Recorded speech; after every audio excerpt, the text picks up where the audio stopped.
Hello, everyone, and welcome to another edition of Mormon Stories Podcast. I am one of your hosts for today, John DeLynn. It's April 3rd, 2024. And today we are having another in our epic LDS discussion series. We're going to be answering the question, how credible were the three witnesses to the Book of Mormon? This will be a two-part series specifically. Today, we're going to cover the three witnesses to the Book of Mormon and their credibility. And then the next episode will be the 8 witnesses to the Book of Mormon and their credibility. Again, this is all part of the LDS discussion series, which if you haven't been following it, it's a 52 part series that's sequential. We started it about a year ago. It was definitely voted probably the most important thing we did in 2023. It's changed tens of thousands of lives. Basically, it's me and Mike and Nemo and now Julia doing our best to gather the best evidence around Mormon Church truth claims and then to present them as thoughtfully and as neutrally and as balanced as we can, so that then you can make an informed decision about your thoughts and feelings and conclusions around the Mormon Church's truth claims. So we recommend that you watch these in order. If you haven't seen the first 50 or 51, we recommend you stop this, go back and start from the beginning, and then you can get the most out of today and tomorrow's episode. You can find the LDS discussion series on Spotify as a standalone podcast on iTunes. And even on YouTube, we have a playlist at Mormon Stories Podcast where you can watch them in order. This is, of course, all based on the amazing essays that Mike did at ldsdiscussions.com. But now we're adding to it with Julia's work and others. So without any further ado, we welcome back to the show Julia, Nemo, and Mike. All right, Julia. Remind us who you are. Tell us about your TikTok channel and your graduate work really quick. Yeah, so I'm on TikTok, Instagram, and YouTube under Analyzing Mormonism, and there's a website, analyzingmormonism.com, and I am attending Missouri State, Go Bears, and I'm getting my degree in history. And you pulled together today's episode. I did, yeah. Thank you. Thank you for doing that. You do great work. Nemo, tell us about how you're doing. Tell us about your channel, and even if you want to, about what's going on this weekend. Yeah, cool. I run the Nemo the Mormon channel, where I look at the truth claims of leaders of the church, particularly their statements, how truthful they are, and kind of analyze the church in that way. I do the Nemo & Co conference halftime show, which is coming back this weekend, where me and my guests will be watching all 9.5 hours of conference, just so that people don't have to if they don't want to, because we will be providing session by session recaps and commentary, so that people know what's being said and they don't have to watch it themselves. And I will be announcing a new project I'm working on, which is secret, but that will be announced during the conference halftime shows, and it will be something that the viewers can get involved with. So that's very exciting. And for those who don't know, for the Never Mormons General Conference twice a year, the top leaders of the church are, quote, prophet, all the 12 apostles and other leaders speak to the worldwide membership. And it's pretty boring / interesting, sometimes fascinating. So sometimes controversial. So it's worth checking out Nemo's work. Anyway, thanks, Nemo. Mike, tell us quickly about you, how you're doing. Give us a quick intro. Yeah, so just put together the LDS discussions website with some other people, and then kind of did the overview project as something I did on my own within the website, and doing good. Been pretty disconnected from all things Mormonism for the most part for the last 6 months or so, and it's been kind of nice because you get burned out on all this stuff. But this is definitely an interesting topic, so I'm glad to be back for it. All right. Okay, so Julia, we've got a bunch of slides. So obviously, those of you listening only, we welcome you. We're going to do our best to make sure you get the full benefit of this episode without seeing the visuals, but we do want to remind people you may get the most out of this from watching it. We're going to be reading a lot of slides today. But Julia, let's turn it over to you and let's get going. Yeah, sure. Should we start the slides? Yeah. All righty. So first slide. Yeah, so first I just want to give a little bit of a background for these. So in the Book of Mormon, there are 4 different times where the Book of Mormon references these witnesses. We don't have to read all of them, but it's Ether 5:3, chapter 5, verses 3 through 4. Then you have 2 Nephi, chapter 11, verse 3, And then 2 Nephi 27, it's referenced twice in verses 12 through 14. And then yeah, if it's okay for our Never Mormons, can we just give a tiny bit of background on what we're talking about? Oh yeah, so the Joseph Smiths claimed to have had the gold plates, and then during the middle of his translation, he has revelation, or the book says the gold plates say that there will be 3 witnesses who will see these plates, and so that's where it was referenced these 4 times in the Book of Mormon, and then we can go on with the rest of the history if that's. And the general idea is that out of the mouth, I remember this quote growing up, out of the mouth of 2 or 3 witnesses shall all things be established.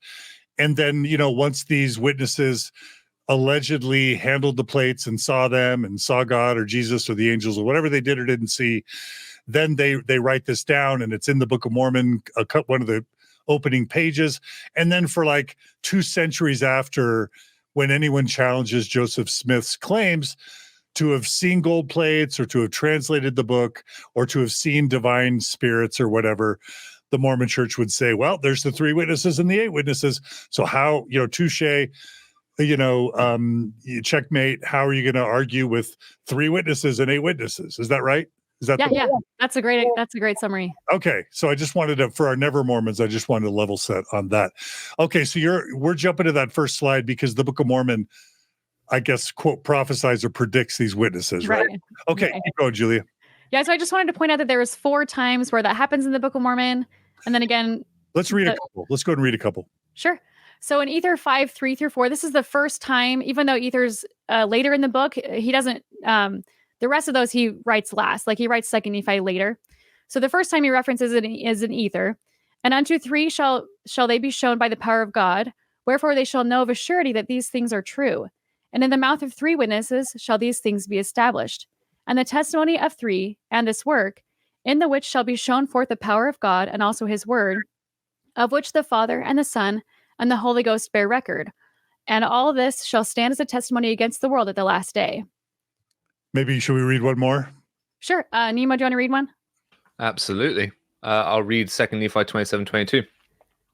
Wherefore, when thou hast read the words which I have commanded thee, and obtained the witnesses which I have promised unto thee, then shalt thou seal up the book again, and hide it up unto me, that I may preserve the words which thou hast not read, until I shall see fit in mine own wisdom to reveal all things unto the children of men.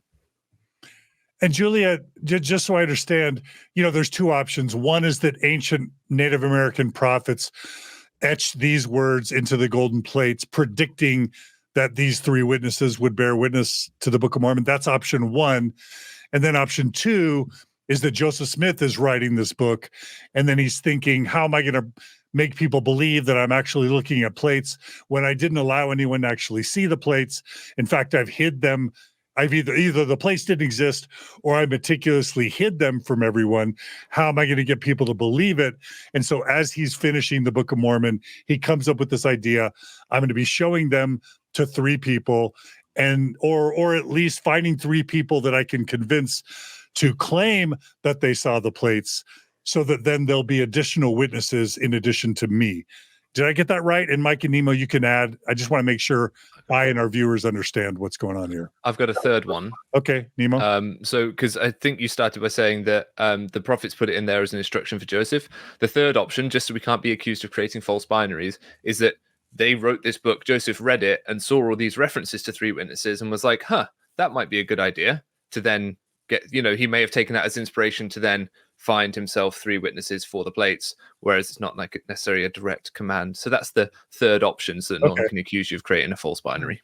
Mike, anything you want to add to that, Mike?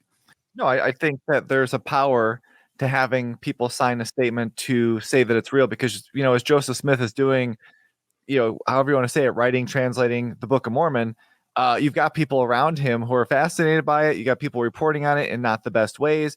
And so from Joseph Smith's perspective, the best way to try to get some credibility for the Book of Mormon is to have other people sign a statement, so that people aren't saying, well, we're not just going to take your word for it. And I also think, as you mentioned briefly at the start of this episode, that's what the church does today. It's like when you start to have doubts about the Book of Mormon's authenticity, you'll often hear, think about the witnesses. They were, they left the church and they still believe. So, I mean, there's a lot of value in having a signed statement from people beyond yourself, trying to back up what you're claiming the book is.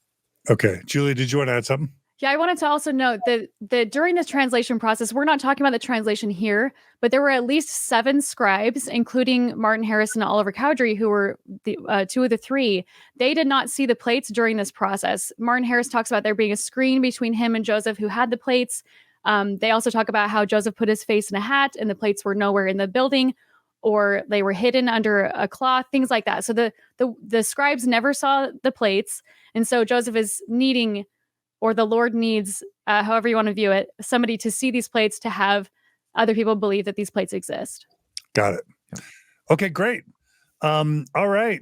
So we can see that there are 4 instances in Just the a real quick one. Oh, Nemo. Yeah. It's just come to mind that this is the only one of Joseph Smith's 3 translations that we ever got to see that we have never been able to see the original of. So you have the Kinderhook plates and you have the Book of Abraham. Both of those we have the originals of. So the gold plates hold this special status within the works of Joseph Smith as the thing that no one was allowed to see, that got taken away once he was done with them. And so it's very significant that these individuals were included to see them and bear witness of them. The source documents are not available. Yeah, this is the only time that they're not available. The other 2 times we have them. Got it. Yeah. Okay, Julia, next slide. Yeah, so this is just me because I was curious about the timeline about when so in my head, Joseph, this is a 19th century book, but you can see this just as an understanding, even if you are a member of the church or an active believing member, about when these come about, these in the text where they talk about the 3 witnesses. So the translation starts in early 1828. And then, so I guess about a year later, in April of 1829, Joseph Smith comes up with, or excuse me, these scriptures talk about there being 3 witnesses. So I was just curious about when that kind of happened. So just I highlighted in red, just those 2 books in the whole Book of Mormon discuss the 3 witnesses. Can I also add one little note here? And we mentioned this. Mike, before you do, so Julie, I want to make sure I understand. So early 1828, he begins the translation. By that fall, Martin Harris loses the 116 pages. Mm-hmm. And Joseph has to go a season, which is like, I don't know, 2 seasons without translating. Mm-hmm. And then Joseph Smith starts in April of 1829 in Alma, right? Right. Yeah. So he starts again with Oliver in mind. And then, you can see that in so Mosiah 3 is where Oliver picks up. And then you've got Alma, Helaman, 3rd Nephi. And then Ether, he's like, the text says three witnesses. And then you've got 1st Nephi, 2nd Nephi. And then again, there's the reference of the 3 witnesses. And then they go on to complete the book. And then in June, Joseph gets the copyright, June 11th of 1829. And then in June, we don't know what day they see them, but that's just shortly around him getting the copyright. The witnesses see the plates. June of 1829. Yes. So yeah. So he's had the plates for a year at least. And it's sort of like halfway through his writing of, or the translation of the Book of Mormon, does this idea of 3 witnesses emerge. Right. So I was just curious about that. So Okay. Yeah. Mike, did you want to add a disclaimer or a thought? No, actually, we're good. I'll add it later, actually, I think. Okay. All right. So thanks, Julia. That timeline is helpful. All right. What's the next thing? And we don't have to read all of these, but Joseph Smith, in addition to what the Book of Mormon text says, or the plates, Joseph Smith received revelations directly from God concerning the 3 witnesses. And so this happens in March of 1829. This is what's canonized now as Doctrine and Covenants section 5. And then again in April, D&C section 6. And then in June, he gets those he gets the copyright the same month. Doctrine and Covenants 14 and Doctrine and Covenants 17 all talk about having these witnesses. Let's read the first 2, Julia, just to give people a sense. Go ahead and assign readers. Mike, do you want to read the D&C 5? Yeah, so D&C 5 says, and in addition to your testimony, the testimony of 3 of my servants, whom I shall call and ordain, unto whom I will show these things, and they shall go forth with my words that are given through you. Yea, they shall know of a surety that these things are true, for from heaven will I declare it unto them. I will give them power that they may behold and view these things as they are. Perfect. Okay. Yeah, and then I'll read the June 1829. This is D&C 14. And this is directly to David Whitmer. It says, and it shall come to pass that if you shall ask the Father in my name, in faith believing, you shall receive the Holy Ghost, which giveth utterance, that you may stand as a witness of the things which you have both hear and see, and also that you may declare repentance unto this generation. Okay, so this is Joseph Smith before the church is established, before the Book of Mormon is actually published, already receiving revelations and telling some of these key witnesses when and if and how they'll be likely to become witnesses, right? Right. Yeah. Like months, let's say 6 months ish before it happens. March from March to June is when. Oh, okay. Right. So, March, April, May, June. So like 4 months. yeah, 3 or 4 months. Yeah. Okay. Okay, perfect. All right. Well, okay, so this is where I wanted to add my note, and I know it's probably not a huge deal, but it's interesting that he claims this revelation in March of 1829, and then in April starts adding it into the Book of Mormon. It's almost like he had the idea through the revelation, and then all of a sudden it works its way into the text, which I just find interesting. And from a timeline perspective, I think that's noteworthy. I'm glad you said that, and I want to plug that back in a couple of slides, or maybe even the next slide, because that's interesting to me. And I hadn't thought about it that way. Around the time, so going back to the timeline, around the time he's writing this into the book, but that's really important. It is, yeah. Around the time he's writing this into the Book of Mormon, then he comes up with the revelations. Right. Yeah. Okay, that's good. That's good. And I hope Mike didn't steal too much of Julia's thunder, but repetition. I hope not. I actually didn't have that as a talking point, but I think that's super important. It's super important. Thanks, Mike. Yeah. Okay, next slide. Okay, so in the Joseph Smith history, let me see if this is the one where, okay, yeah, this is the one. So I don't know what the date is on here. I don't even know if it had it on Joseph Smith papers, but I don't know if we want to read this whole thing. I'll read it. Okay. It says June 1839 at the top of the page. Okay. So I wonder if he's retroactively 29 or 39? Sorry, 39. It is 39? Okay. Okay. All right. So this is Joseph reflecting.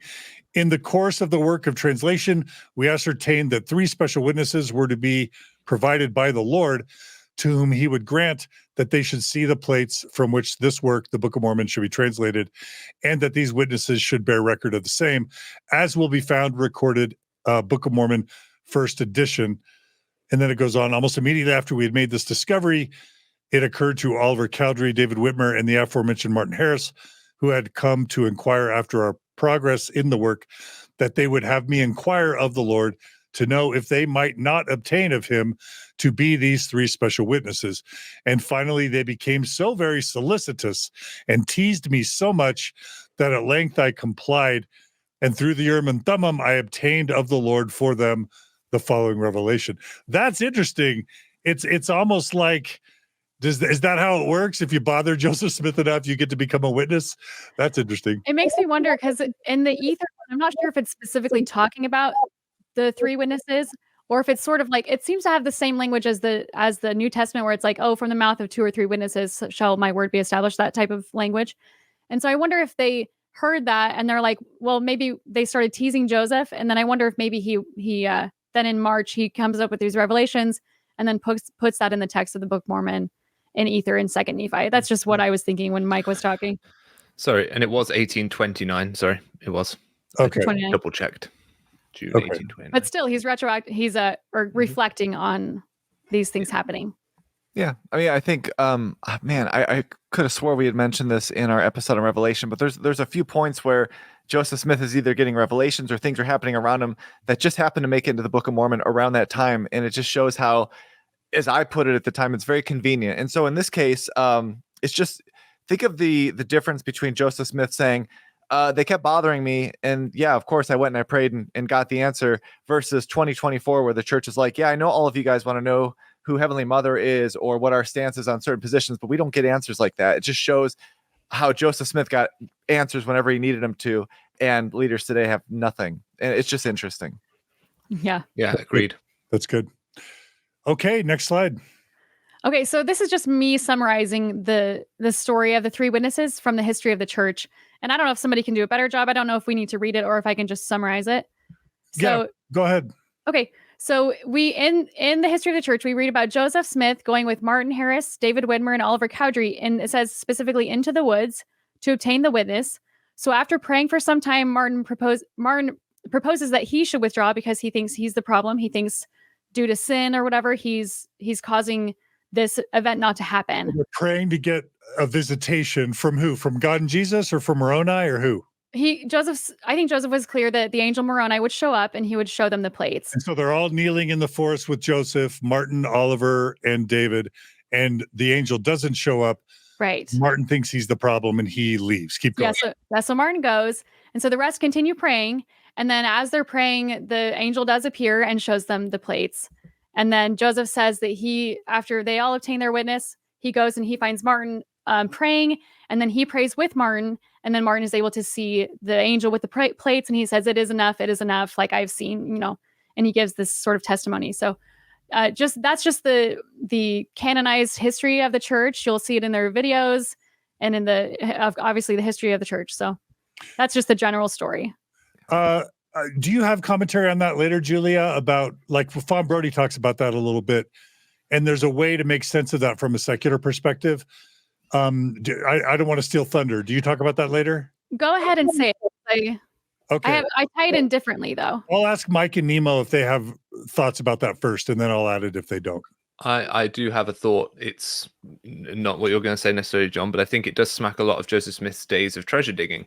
The idea that the necessary requirements for the thing to happen are shifting and ever changing, and it required him to isolate an individual in order for them to get the special witness, and they were taken out as the problem, and it's that person then didn't see what the others saw, so it's not a collective group, and it's kind of that divide and conquer, giving people certain bits of information. Okay, Mike, did you have anything you wanted to add? Just two notes. One is that when we talk about the history of the church, that's written after the three witnesses are run out of the church. So it doesn't mean that Joseph Smith is making it all up. It just means that he's telling that story through his own perspective without having to worry about anyone else contradicting him. We brought that up with previous episodes with the Charles Anton visit, where Joseph makes huge changes to the story, and Martin Harris isn't there to say, no, that's not what happened. So that's worth keeping in mind, because now we're going to go back and kind of look at it, at least the accounts we have from that time. And then, as Nemo said, this is very much like treasure digging. You got to remember that there are early stories of the angel. At the time, it was called Nephi, right? And there are a lot of similarities between how Nephi is described versus how a guardian of a treasure would be described in those days. And so this is a very magical worldview. And so I think that might be where you're going, John, as far as how to explain some of this. But yeah, you got to keep that in mind, that the people Joseph Smith is selecting are all involved in this world of treasure digging. They believe that you can find treasure with rocks, and that with a rod you can find water. So you got to keep that in mind when you kind of think about Martin Harris and Oliver Cowdery and David Whitmer, because they are all believers already. They're primed for this. And I know Julie's going to cover that later. Okay, the one thing I was just going to add, one of the revelations that Grant Palmer gave to me, academic revelations, not spiritual revelations, was this idea of spiritual eyes versus physical eyes. And I'm sure Julie's going to talk about that later. But it's this idea of, did an actual because in Mormonism, angels and God and Jesus are resurrected beings if they've died, and then they're often reappearing. And visitations are real. You're not just caught up in a vision. You're seeing actual physical beings. Joseph Smith literally saw God and Jesus with his eyes, and they were corporeal physical beings.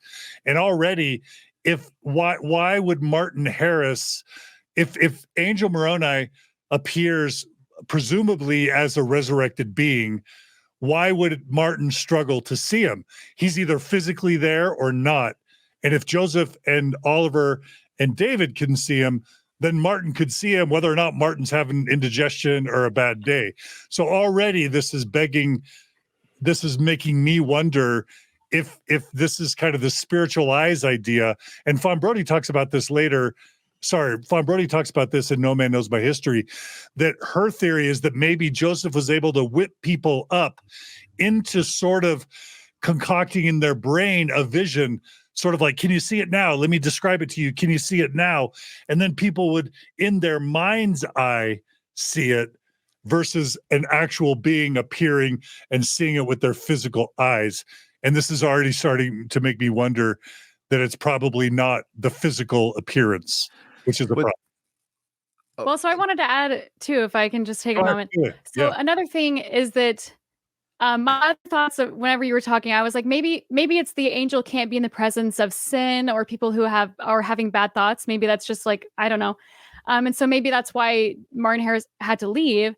But at the same time, angels have appeared in scripture, even in the Book of Mormon, to people who did not have faith. it appears to Alma the Younger, who was rebelling against the church. I think he was a full-on atheist. I think that's kind of how the text reads. Or Saul on his road to Damascus. Yes. Right? Yeah.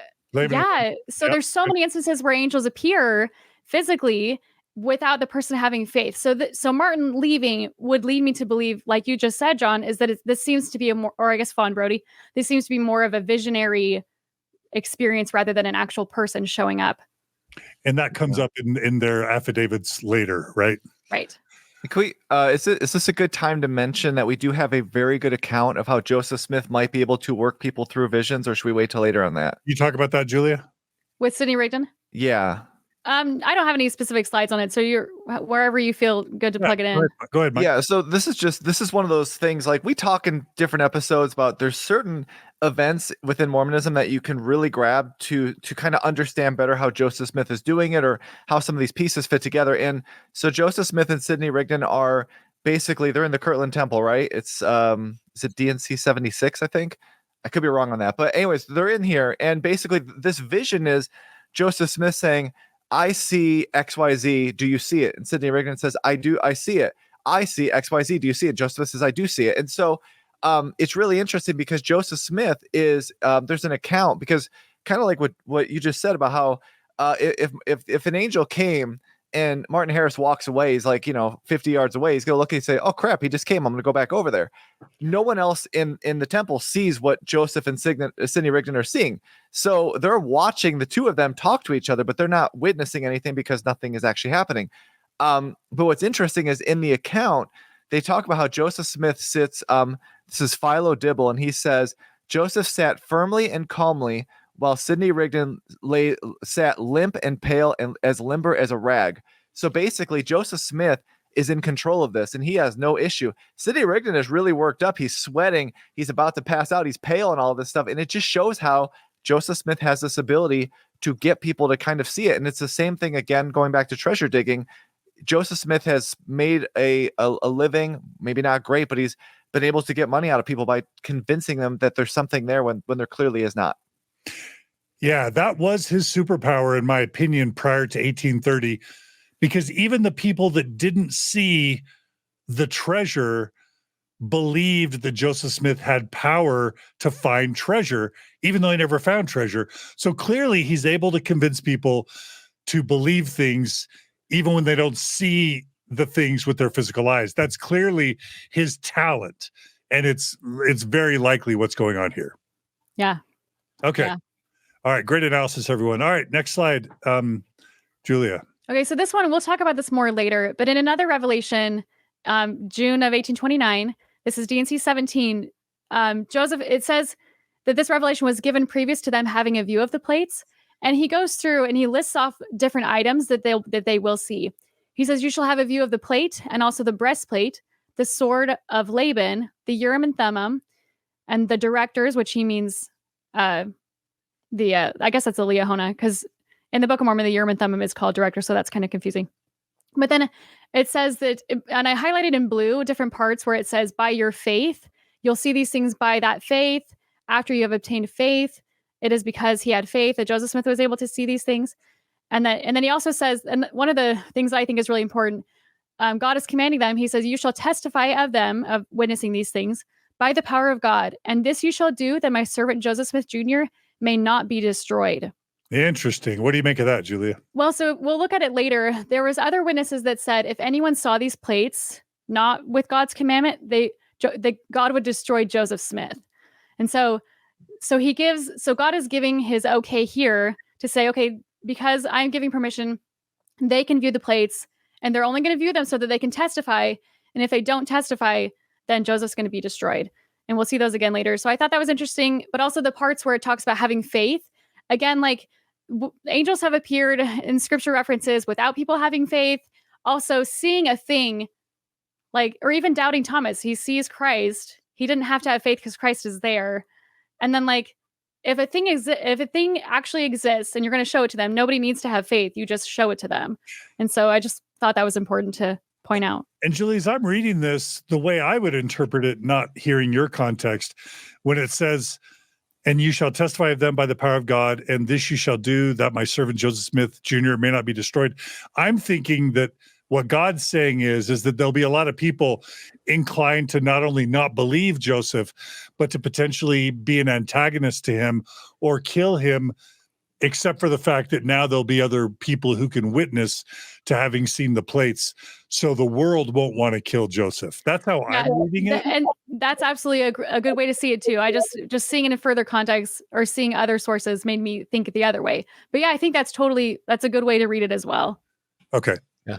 I think what's interesting there is that that's the reading you could definitely take if you wanted to lean into sort of the persecution complex that readily comes to early church history. This idea of, you really want to amp up that idea that people are trying to kill Joseph over his ideas, not necessarily over his actions, but over his ideas, over the things he believes. His beliefs. Yeah. But it's also interesting to me that Joseph Smith uses the threat of God not only against others. When he's trying to practice polygamy, he threatens people's eternal salvation at times, right, and their happiness and whatnot.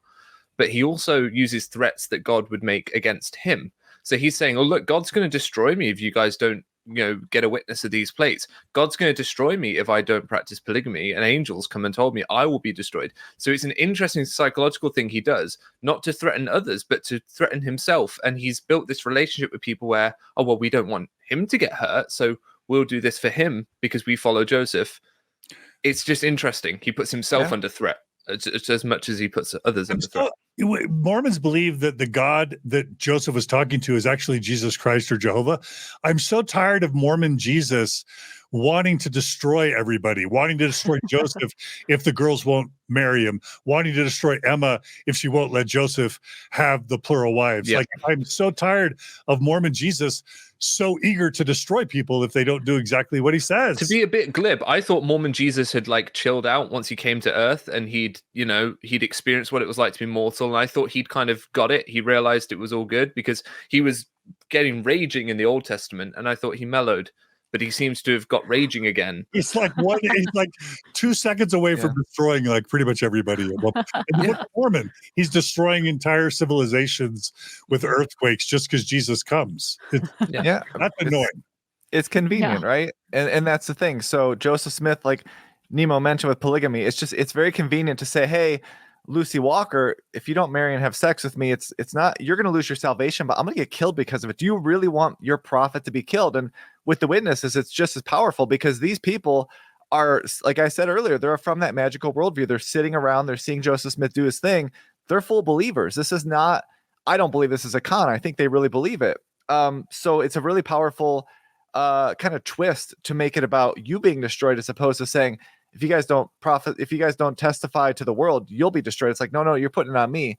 And then my other note is this. Can you put the slide back up real quick on this? Yeah. So when this came up, when I was going through the slides earlier, I thought this is weird because Urim and Thummim is in there. And I know for sure they hadn't created the idea of the Urim and Thummim yet because it's too early. And I looked this up. This is a revelation that was recopied. So this is not what was originally given. We have no idea what was originally written because that is gone.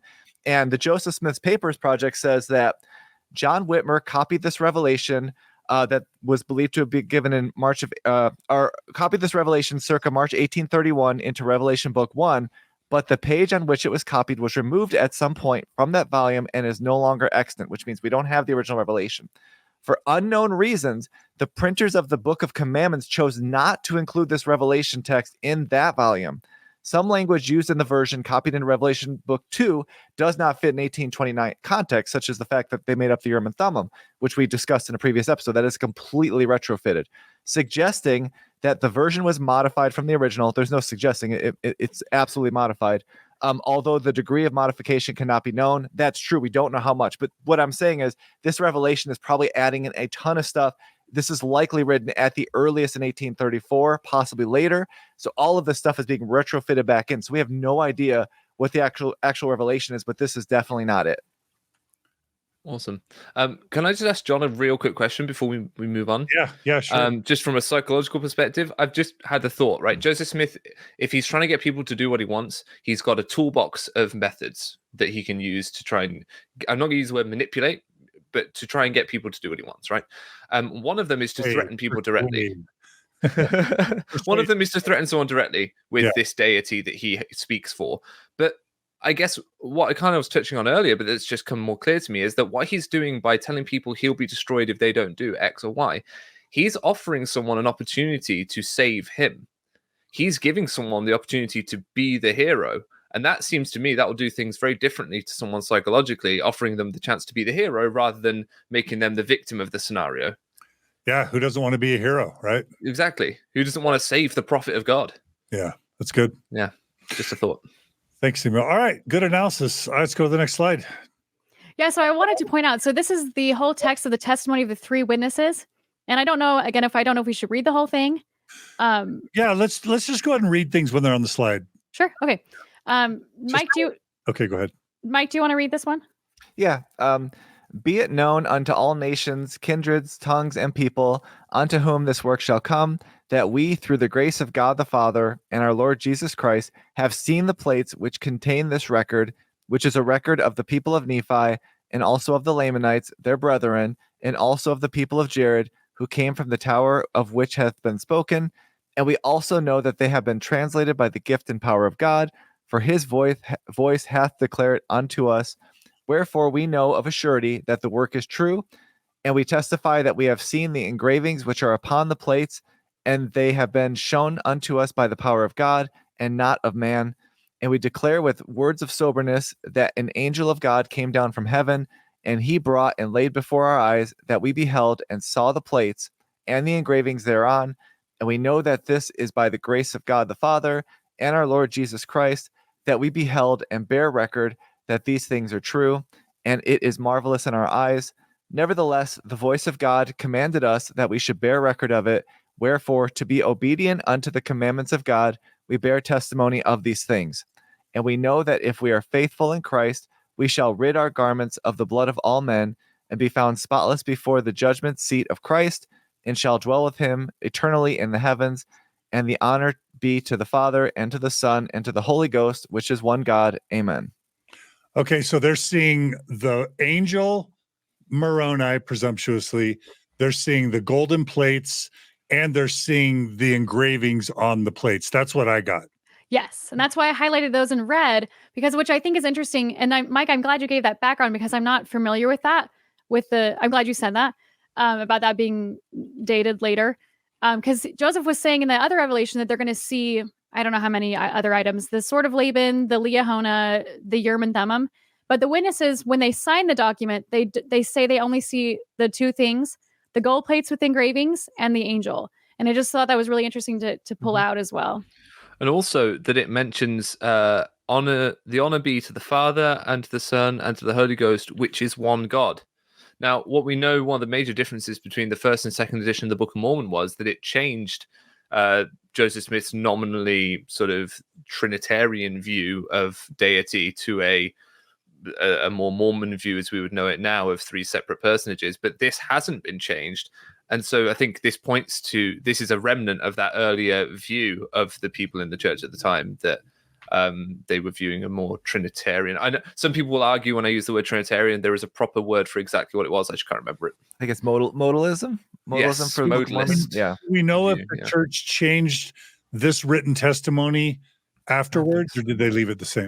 I just looked at them yesterday to see, because they did change the 8 witnesses statement, but they only changed a couple words in the 3 witnesses statement, and those ones are the same. Okay, Yeah, got they're it. the same in this 1972 edition. Okay. So. And they changed like which to who or something like that. They only changed like their minor changes. Okay, so any other summaries we're supposed to get from this slide, Julia? No, I just wanted to point out that they're Joseph's saying that they're seeing different things, and I just think that's interesting. Okay, got it. And that's the statement that the witnesses made, which is good for our audience to know. All right, so let's talk about the statements. Okay, so these are just some facts about the statements. So in both of the witnesses' statements, the 3 and the 8, there is no date given or time of day or location for the event. Each of the witnesses signed an already written statement. And then this is something that's just interesting. Originally, as you can see, the witnesses' statements are published at the end of the book originally, whereas today they're published at the very beginning of the book. So that they're the first thing people see. But back, I don't know why Joseph did it that way, but it's smarter to move it to the front. But okay, I just think that's interesting. Okay. And then another note is, with the exception of Martin Harris, all of the witnesses were related to the Whitmers or the Smiths. So Oliver Cowdery was married to Elizabeth Ann Whitmer, and then you have David Whitmer, Christian Whitmer, Jacob Whitmer, Peter Whitmer, John Whitmer, Hiram Page, who was married to Catherine Whitmer, and then you have Joseph Smith Sr., Hiram Smith, and Samuel Smith. Wow. So Right. it seems like it's basically two families, the Smith family and the Whitmer family. And then Martin, right. Yeah. And then Martin, who we'll talk about later what his motives might have been. But I mean, I guess that it's a foreshadowing of credibility if it's just like a family thing, right? Right. Family job. Yeah. Okay. All right. Should we go to the next slide? Sure. Okay, so this is something that I found really interesting. So all of the signatures, if you look at the witness statements themselves on the Joseph Smith papers, all of them are in Oliver Cowdery's handwriting. So while one could argue that the original 3 and 8 witnesses signed what was on the original manuscript for the Book of Mormon and not what was in the printer's manuscript, which is what the pictures are here, there is little evidence that such a document ever existed. The church says that, quote, of the nearly 500 pages placed in the Nauvoo House cornerstone, portions of 232 pages survive. The church now possesses most of those fragments and leaves. Others are in private hands. Their owners graciously allowed those pieces to be photographed and included in this volume. And that's taken from the church does. Here, I'll just hold it up for a second. The church, if you can. So the church has these published. This is they're huge manuscripts. What's it called? It's the original manuscript for the Book of Mormon. It's volume 5. Papers, yeah. Joseph Smith papers, yeah. Yeah. So if you'll go back to the slide for a second. Okay. Okay, so that's where that quote is coming from. So for me, I purchased this whole book to see what the church said about the witnesses' statements, and there is no indication whatsoever that any original and personally signed witness statement ever existed. But I also want to say, regardless, having individuals sign a collective statement written by someone else is not as credible as having them make their own personal witness statements. So best case scenario, they signed a document that someone else had already prepared for them, which we know is a typical Joseph Smith tactic from right. It's a thing he does. Or worst case scenario, they never signed it at all, and all the signatures in the same person's handwriting as well as the document itself. Right. And so like I'm kind of confused too, just because the copyright for the Book of Mormon, like we have all these documents that are perfectly preserved. Yes, there was a lot damaged when they were in the cornerstone, but the church, even in this volume, they never give any kind of clue about the whereabouts. They're just like, oh yeah, this thing happened. Like they signed this statement, but they never say anything about the original statement. So I have no idea if that has ever existed. And that document was, as well as the testimony itself, was designed to increase the credibility of the Book of Mormon, right? Was designed to shelter Joseph so that if people accused him of making it up, people like, well, hang on, these other people saw it, like John said at the beginning. But if I brought you a signed statement saying, look, these people have signed a statement, say, look, and you went, well, none of them have physically signed it at all, then what would that do for you in terms of actually bolstering credibility of any kind? Yeah. It doesn't. Yeah. And then also with legal, so you'll see a lot of this we talked about John C. Bennett, and in his book, he talks about how he has, or well, he doesn't talk about it this way, but there's a witness for there's like a judge, and then they'll say what time of day, and then it's signed, sworn affidavit, like in this person's presence. Like that's how they legally do it, which Oliver Cowdery is a lawyer, so I don't know why Joseph didn't do it that way. But in this one, they're just signing their names to something with no date, it's very vague, like it's just, and there's not their own personal signatures. There's no other witnesses to them signing that. Mike, what is there anything you want to add to this, Mike? No, I mean, I remember reading this when I first read the CS letter way back when, and I remember reading the Fair Mormon response, and they basically say, well, if you think that's a big deal, it's just because you don't understand that the printer's manuscript was lost, and apparently we think that it was originally signed by them. And it's kind of like one of those games where it's like, well, we can't know, so we're just going to assume everything fine. There are other responses that none of the 11 call out Joseph Smith for signing for them, so they're saying it's not like they disagreed with it. So this is one of those areas where you could kind of take your own path as to how you want to frame it, because we don't have it, so we just don't know. Right. Yeah. On the one hand, it seems sketchy that it's all one person's handwriting. On the other hand, they apparently never denied it. So what does all this matter, right? Yeah. Okay. All right. What does Fawn Brodie have to say about this, Julia? Okay, so in her book, No Man Knows My History, Fawn Brodie pointed out that according to the local press at the time, The three witnesses all told different versions of their experience, a fact that makes it all more likely that the men were not conspirators, but victims of Joseph's unconscious but positive talent of hypnosis. So I Interesting. thought that was, yeah. And I do highly recommend No Man Knows My History for those who want someone who had really direct access to the source documents. And Nemo's showing it to you now. I think it's the best biography ever written on Joseph Smith. That's my opinion. It's excellent. Yeah. Yeah. Okay. I was just looking to see if I could find like the family proclamation to the world or Jesus the Christ. I know Jesus the Christ was signed and dated. Yeah, the family the declarations, the official declaration. Right. Yeah, assigned and dated. So it's not that the church doesn't ever do this. Yeah. I guess it's just worth adding is that like for documents less important than someone's testimony of seeing something that got taken back to heaven so no one else could ever see it again, things less important than that get signed and dated. So why wouldn't you sign and date?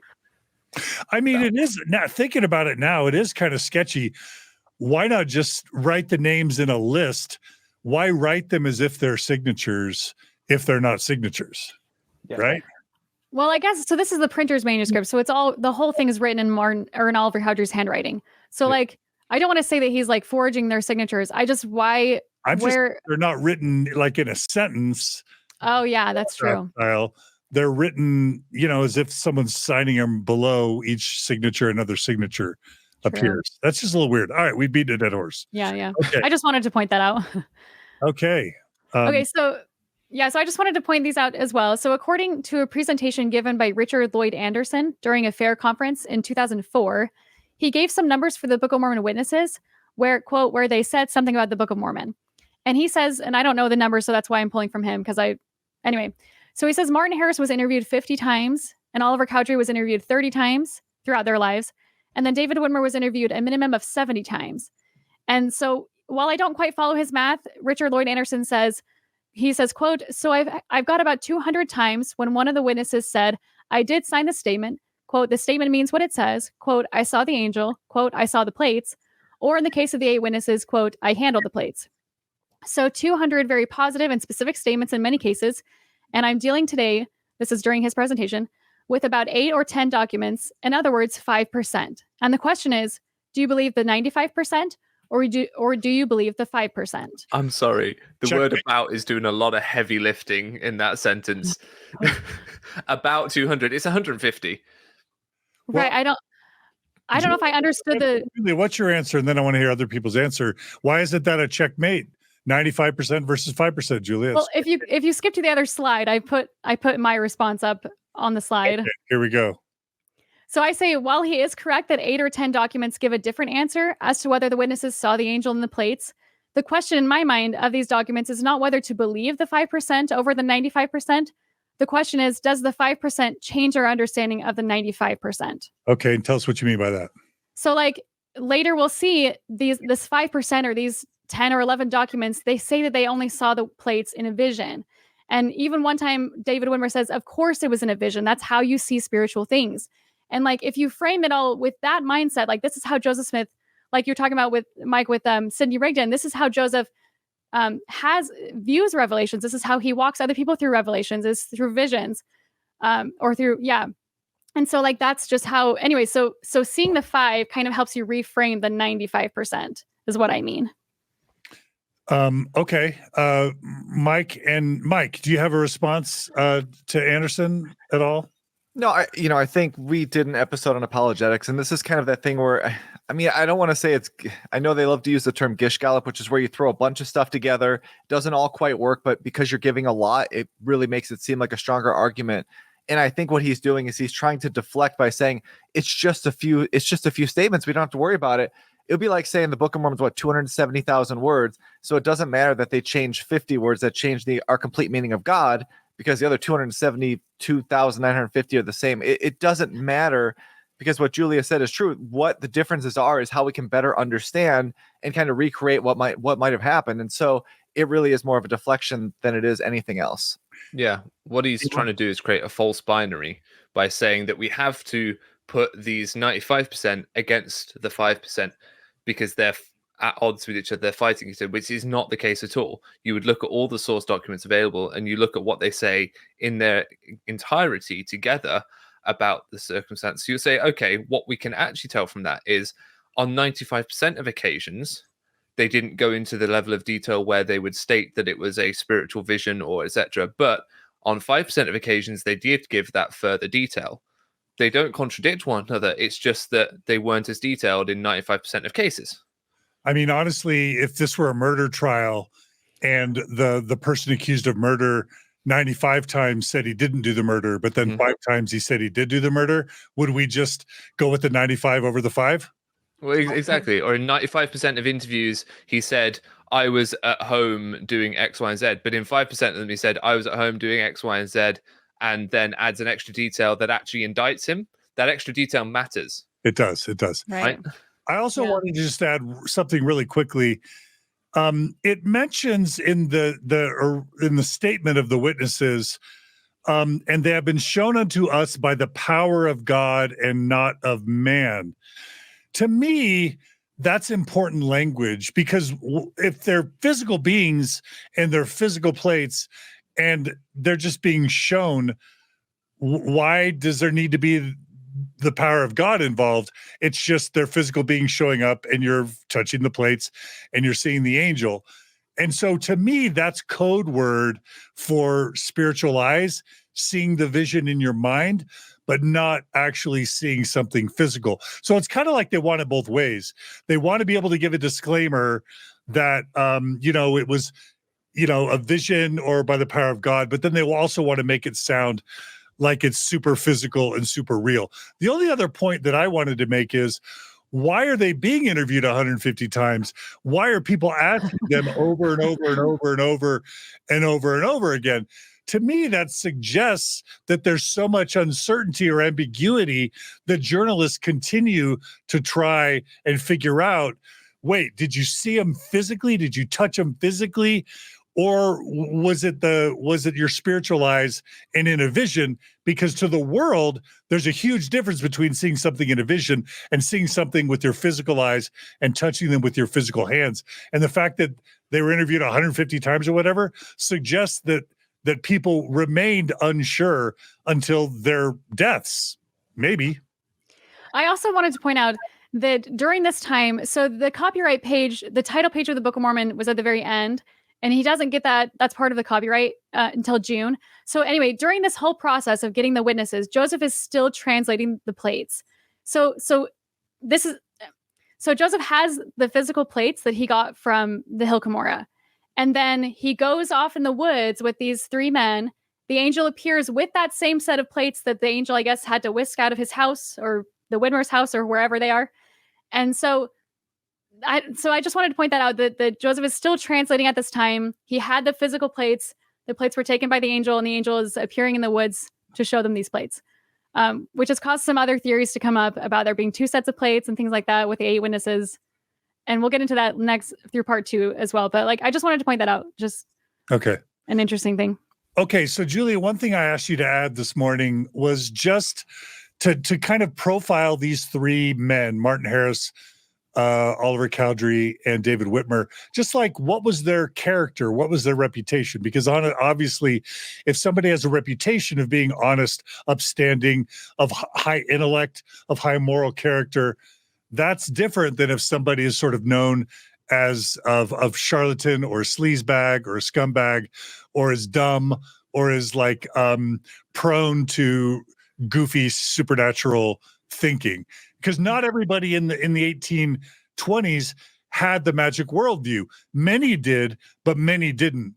And in the episodes with Mike, we even showed Benjamin Franklin making fun of treasure digging, back in the 1700s. And, and it was clearly illegal to do treasure digging. So it's not, sometimes the church wants it to sound like everybody in the 1820s believed in supernatural, weird pirate folklore, buried treasure stuff, and that everybody had the magic worldview, but lots of people didn't.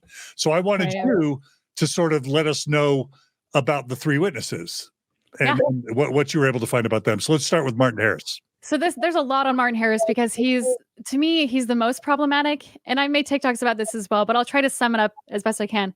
So before joining the Mormon Church, Martin Harris was a Quaker, a Universalist, a Restorationist, a Methodist, and belonged to Palmyra's Zion Episcopal Church. So that's getting to the point that he was a seeker, or he was like flaky and he never met a church or a prophet that he didn't like. Is that the point you're making there? Right. Like he was baptized into 5 different churches and things like that. Like he's looking for something. And we'll talk about what he joined after Mormonism too. Right, Okay. right. All right, go ahead. And then in 1831, the Jamestown Journal, and this is online, published that Martin Harris had seen Jesus Christ and that Jesus was the handsomest man he had ever seen. And that he also saw the devil. And that he was, quote, a very sleek-haired fellow with 4 feet and a head like a jackass, unquote. And in 1840, Martin claimed... Martin says that the devil was a jackass and had back hair? Yeah, like I guess the head of a donkey with sleek hair. All right. Right. All right. And then in 1840, Martin claimed to have walked and talked with Jesus Christ for an hour while Jesus was in the form of a deer. And this is also published in the newspaper. Okay.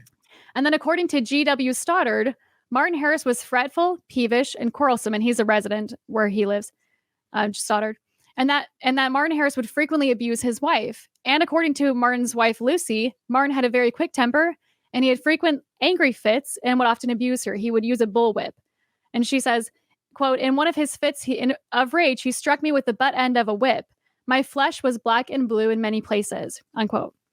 And then according to Lucy, Martin Harris was also cheating on her with the neighbor. He would go and spend all night there while her husband was gone. According to Martin Harris's sister-in-law, Abigail, Martin had got into the gold Bible business to make money. He's quoted as saying, or she remembers him saying, quote, what if it is a lie? If you would let me alone, I would make money out of it. And then Martin funded most of the Book of Mormon publication and thought that he would get greater returns on its sale. He thought the plates would also be displayed and that the people would be charged 25 cents to view them, which is the equivalent today of $8.43. And he was disappointed that the angel set the sale price for the Book of Mormon at $1.75, which actually today with inflation is $59.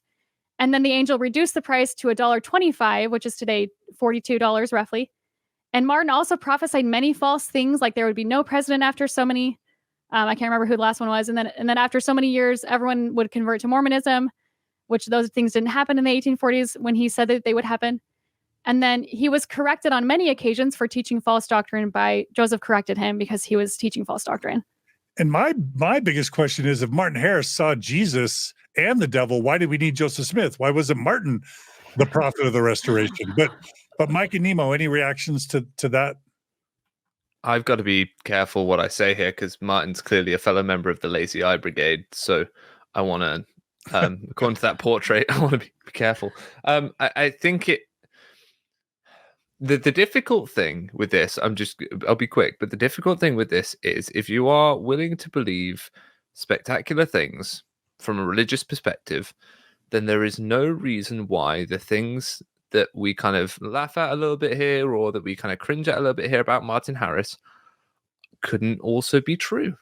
And that is the thing that we have to remember here is if you're willing to believe those sorts of things, then this isn't necessarily going to put Martin Harris forward as someone that isn't trustworthy as a witness.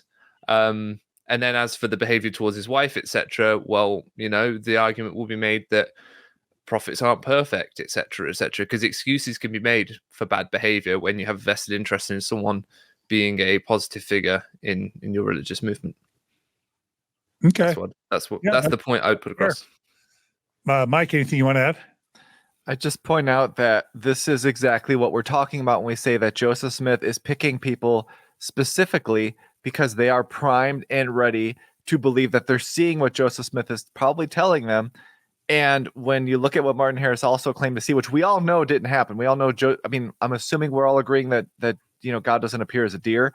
But the thing is, like, this is what Joseph Smith is doing as far as he's picking witnesses that I think he knows. It's kind of like with polygamy. It's like he's choosing women that I think he is pretty sure going to accept. And I think this is just showing how Joseph Smith in that time was very charismatic and knew how to choose people that would kind of get his ends, taken care of. You say he wouldn't appear as a deer, but I have 2 words for you, Mike. White salamander. And we know that when that letter was believed to be real, Dan Lake Jokes tried to defend the white salamander. So, it's not beyond the realms of possibility. It's not beyond the realms of. This is the thing that I always laugh at, because I've said so many times in these episodes, like, look at this stuff the same way you would someone else's religion or a politician. If you looked at what Martin Harris believed in leading up to the Book of Mormon, and you went to like a ward meeting and you didn't say it was Martin Harris, and you kind of changed some of the details, every person would be like, that guy's a nut job. And it's like, yeah, it's one of your witnesses. And they'd be like, oh, no, not that guy. He's cool. And that really is ultimately, that's I guess that's the point. Yeah. That's the point you're making. And yeah. People can make their own decisions. We're just letting you know the background, and you can make your own choice. Yeah. Okay. Well, what about Oliver Cowdery, Julia? Yeah. So Nemo, do you want to read this one? Yeah, he looks like a fine, upstanding fellow. Oliver Cowdery was a clerk, teacher, justice of the peace, a lawyer, and a newspaper editor. He was raised as a Congregationalist. He lived in Poultney, Vermont, which is also where Ethan Smith lived, author of View of the Hebrews. In an 1829 revelation that was later edited, it said that Oliver had the gift of working with the sprout, or in other words, a divining rod. What is it? So tell our listeners and viewers what that means. So a divining rod is, I don't know if somebody has a better. So to my knowledge, it's sometimes it's a metal thing, sometimes it's wood, and sometimes they'll look different. It'll be sometimes it's a forked or a Y-shaped piece of wood, and the person will hold the two ends, and they'll, I guess, manifest where, like, a thing, like, where can I find this thing, or things like that. Or it can be the shape of an L, and they'll hold the smaller ends, and when the rods cross, that means the answer is either yes or no, and if it moves away, there you go. It's often used to find water, I believe. Yeah, right. So water witching. I've got a picture of someone drawing Oliver Cowdery with sort of a divining rod, right? Yeah. Right. And so I just wanted to point out that not Martin Harris obviously can see visions and things like that, but it wasn't just him who had the magic worldview, like we were pointing out, is that so did Oliver Cowdery. And also one thing that I've always been confused about, this is kind of off topic, but Joseph Smith says that he could translate using the divining rod. And I don't know how you'd translate with that, but that's neither here nor there with this. But anyway, just pointing out that he also has a magic worldview. Well, I suppose it's the belief that holding a magical implement of some kind, whether it be a seer stone or a divining rod, helps you channel the divine in order to enact the. I guess, because like the seer stone, they say the words appeared on it, and anyway. And didn't they change how the Doctrine and Covenants describes Cowdery's rod? What was it? They changed it twice, yeah. What was it before? What was it? So it was the gift of the sprout, and then the gift of the rod, and then the gift of Aaron. So they changed it. They upgraded it to make it sound less goofy. Right. In different versions of the Doctrine and Covenants. Right. Yeah. Because, again, I don't want to beat a dead horse, but when you hear apologists, especially, or the church talk about Oliver Cowdery, they talk about being like this really intellectual, respected person. And I think he was. The dude thought he could walk with a piece of wood and find water in the ground by having it twitch in his arms. That is, today, if you went to a ward, it said, there's this guy, he walks around with a piece of wood, he thinks he can find water in the ground. They'd be like, that guy's a nut job. This is what I'm trying to say. Like, I'm not trying to defame these people. I'm just saying this is common at the time. And even people that may have been respectable in other ways are kind of believing in things that are crazy. And Oliver Cowdery, when he goes to Joseph, is claiming, after he hears about the plates, he claims to be having dreams about the plates. They talk about how he's obsessed with the translation process. So it's not like Oliver Cowdery's like this lawyer's like, oh, sure, I'll be your scribe. This guy was obsessed. He was all in and believed in all of this magical stuff. And people like to strip that away, but you can't. If it's okay, I'm going to share just one more thing, because I know we're going to get people mentioning this. There's an article about it's called Water Dowsing, and this is by USGS, which is some official. I'm on that website right now. Yeah. What is water dowsing? And it says water dowsing refers in general to the practice of using a fork, stick, rod, pendulum, or similar device to locate underground water, minerals, or other hidden or lost substances, and has been a subject of discussion and controversy for hundreds, if not thousands of years. And you can see a photo of a dude kind of like Oliver Cowdery, allegedly using one of these. And I'm just going to read what it says at the bottom. What does science say about dowsing? Case historians and demonstrations of dowsers may seem convincing, but when dowsing is exposed to scientific examination, it presents a very different picture. The natural explanation of successful water dowsing is that in many areas of underground water is so prevalent close to the land surface that it would be hard to drill a well and not find water. In a region of adequate rainfall and favorable geology, it is difficult not to drill and find water. Some water exists under the Earth's surface almost everywhere. This explains why many water dowsers appear to be successful. To locate groundwater accurately, however, as to depth, quantity, and quality, several techniques must be used. And then it goes on to talk about that. So I know we're going to get people talking about that, and that still it's a practice that some, I guess, farmers and people use today. Well, I'll even say from my own personal experience, before leaving the church, I was sort of a geographical apologist for the church. And even today, a lot of members, I guess because of Oliver Cowdery or because of this magic worldview that many members still have or just have in general because of the religion, many members still use divining rods today. I've been with a group of people who they used the divining rods to find ancient Nephite temples in Nauvoo and places like that. And even in Ohio, like they'll take them, and I've seen them do that to try to figure out where these ancient inhabitants or whatever are. So it's there are still members that still use that. But just to be fair to Oliver Cowdery, of all the sort of magical worldview and all that sort of stuff that was believed at that time, divining rods is like pretty tame by comparison to a lot of what was believed at that time. And like I said, like John said, and I was going to kind of point out, I watched a show when I was a kid where they were like kind of busting the myth of divining rods. Like it's still it's more mainstream than a lot of what was going on, I would say.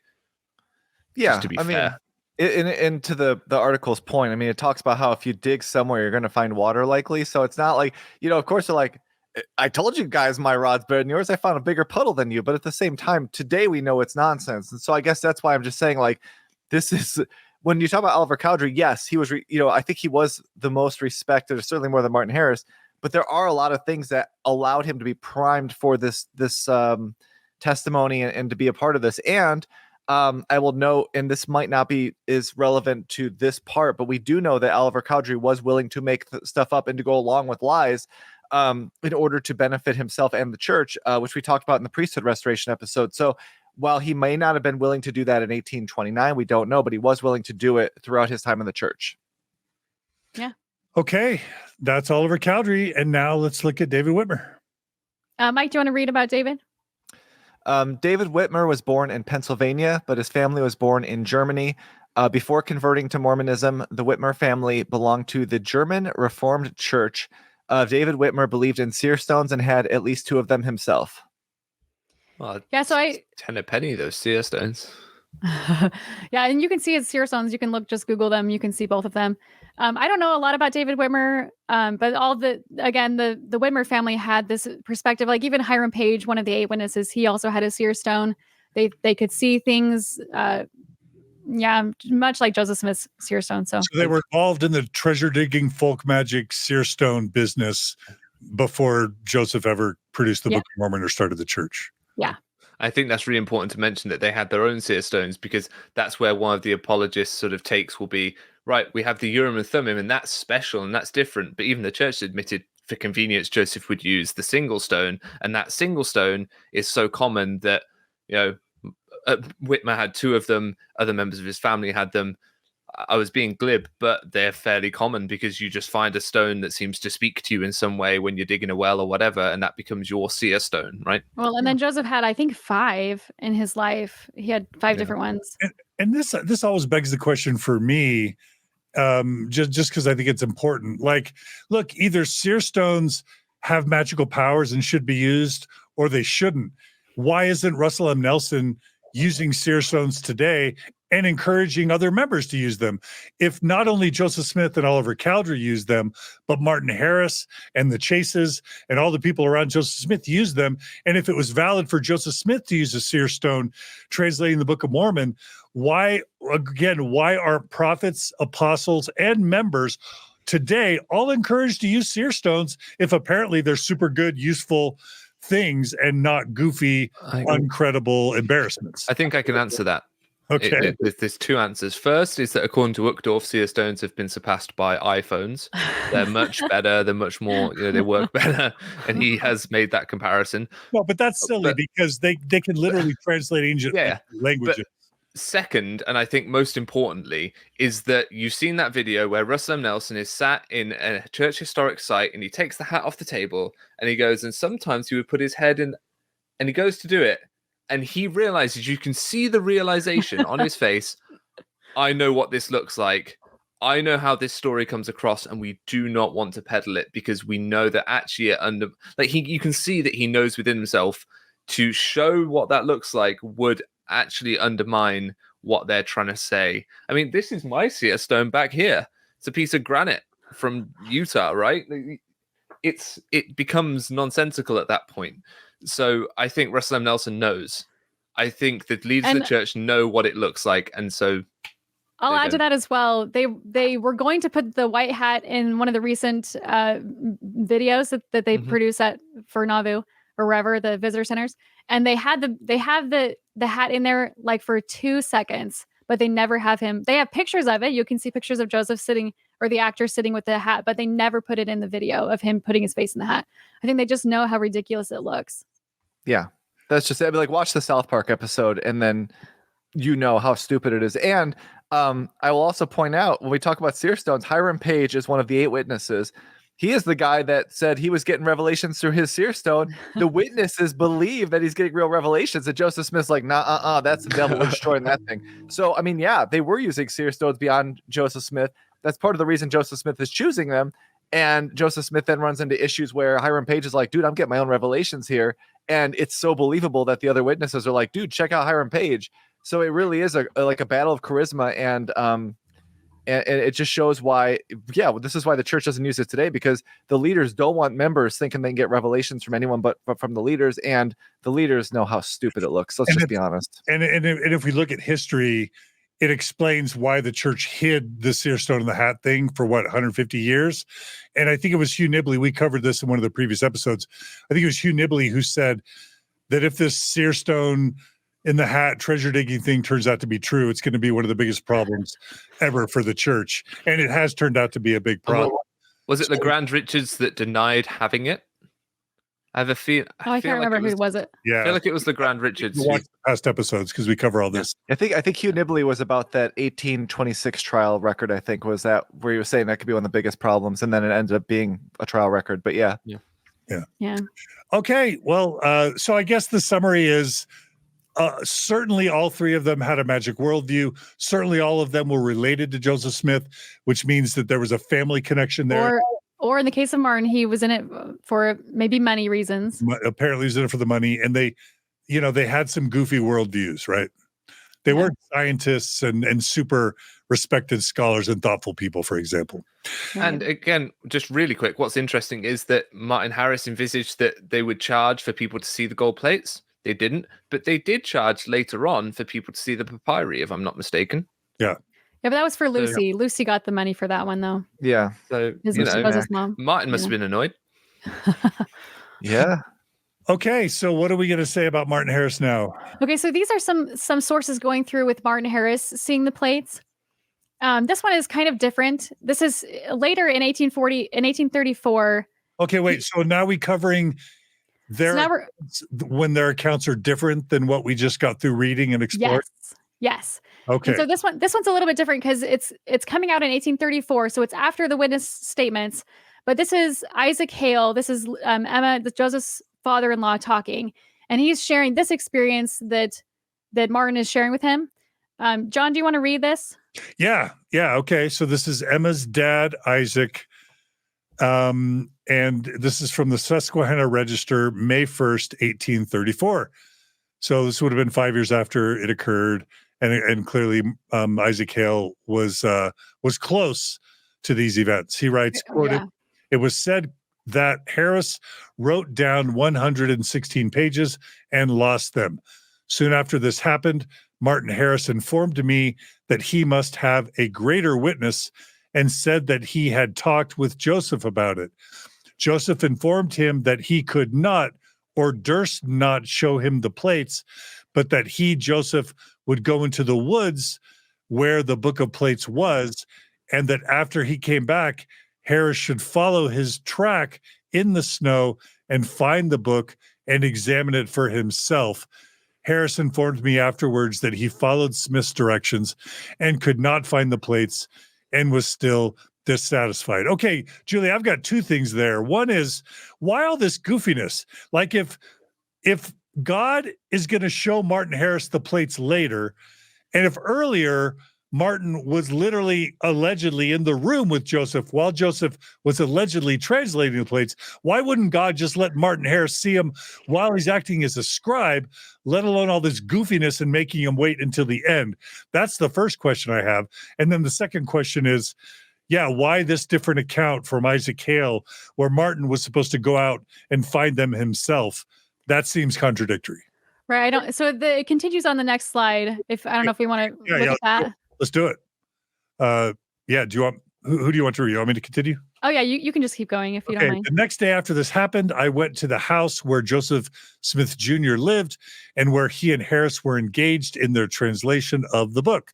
Each of them had a written piece of paper which they were comparing, and some of the words were, quote, "My servant seeketh a greater witness, but no greater witness can be given him." There was also something said about, quote, 3 that were to see the thing, meaning, I suppose, the Book of Plates, and that, quote, if the 3 did not go exactly according to orders, the thing would be taken from them. That's Nemo's point about Joseph's treasure digging conditionality. To finish Isaac Hale's comments, I inquired whose words they were and was informed by Joseph or Emma, I rather think it was the former, Joseph, that they were the words of Jesus Christ. I told them then that I considered the whole of it a delusion and advised them to abandon it. Okay. Yeah, so I don't know if I have answers to all of your questions, but it seems like as we were talking and as we're reading this, like Joseph's giving him very specific instructions and Martin's following them and he's reporting back to Joseph's like, hey, I followed your footprints. There was no plates. And then Joseph may be priming him for, will you actually listen to me? Will you actually do what I say? Or just reflecting on the magic worldview, where in that last slide where he's kind of referencing that. I don't know what this is. Because this seems to be happening before the witnesses, because this is during Martin still translating the plates. And then you would say that just a few months later, they all 3 saw them. So I don't really know what's happening here. It's just a really interesting account. And to my knowledge, Isaac's a good source. He hasn't, to my knowledge, nothing that he has said has been false that people have found. So I don't know why he would lie. Yeah, I think people believers and apologists like to discredit him because he thought Joseph was a fraud. I'll say that if he's the father-in-law of Joseph and he went on treasure digs with Joseph and he thinks Joseph's a fraud, that should be taken into greater consideration, not dismissed, in my opinion. Right. Mike, what do you think? Yeah, I mean, he's an antagonistic source because he sees Joseph Smith. Well, I mean, he feels Joseph Smith is a fraud who's taken his daughter. So you can understand why he might be have more motivated reasoning to try to expose him. But at the same time, there are details here that are pretty they seem to fit well with what's going on. So you can't dismiss it out of hand just because you don't like the fact that he doesn't like Joseph Smith. And I do think that when we take all of these things as a whole, it really does start to paint that picture. And that's why it's important. And if what he's saying about Joseph Smith is true, then he has good reason not to like Joseph Smith. And we shouldn't just assume that because someone is biased towards one direction or another, that they are wrong. When you're studying the bias of sources, you have to acknowledge the bias. But if what they're saying is supported by other evidences, then they can be right and also biased. He can have a thing about Joseph and have a vendetta against Joseph and want to take Joseph down and still be saying correct things in the pursuit of that aim, if those things are corroborated by other things. Does that make sense? Yeah, and think about it from taking that one step further. It's like you are witnessing a guy who you know is defrauding people through treasure digging. He has now gone and taken your daughter away. He's doing things that, if you believe Isaac Hale's earlier accounts where Joseph Smith promises not to do and all that stuff, and then he does it, you're going to want to warn the people around him, don't give him your money, don't give him your time, because you've already seen that he's defrauded other people. So yeah, it's kind of like saying, oh, you can't trust them, they're a whistleblower. And the whistleblower is like, dude, I got all the receipts here. I could show you exactly what I'm talking about. I have evidence. They're like, no, you're a whistleblower, you're biased. It's like, no, I mean, Isaac Hale is likely trying to get people not to give their money, give their time to Joseph Smith. So of course you'd expect that. Got it. Okay. Yeah. So that's important info. Thanks for sharing, Julia. Yeah. All right. What's next? So this next one is a letter from Stephen Burnett to Brother Johnson. And this was from April 15th of 1838. Nemo, are you able to read this one? Yeah, sure.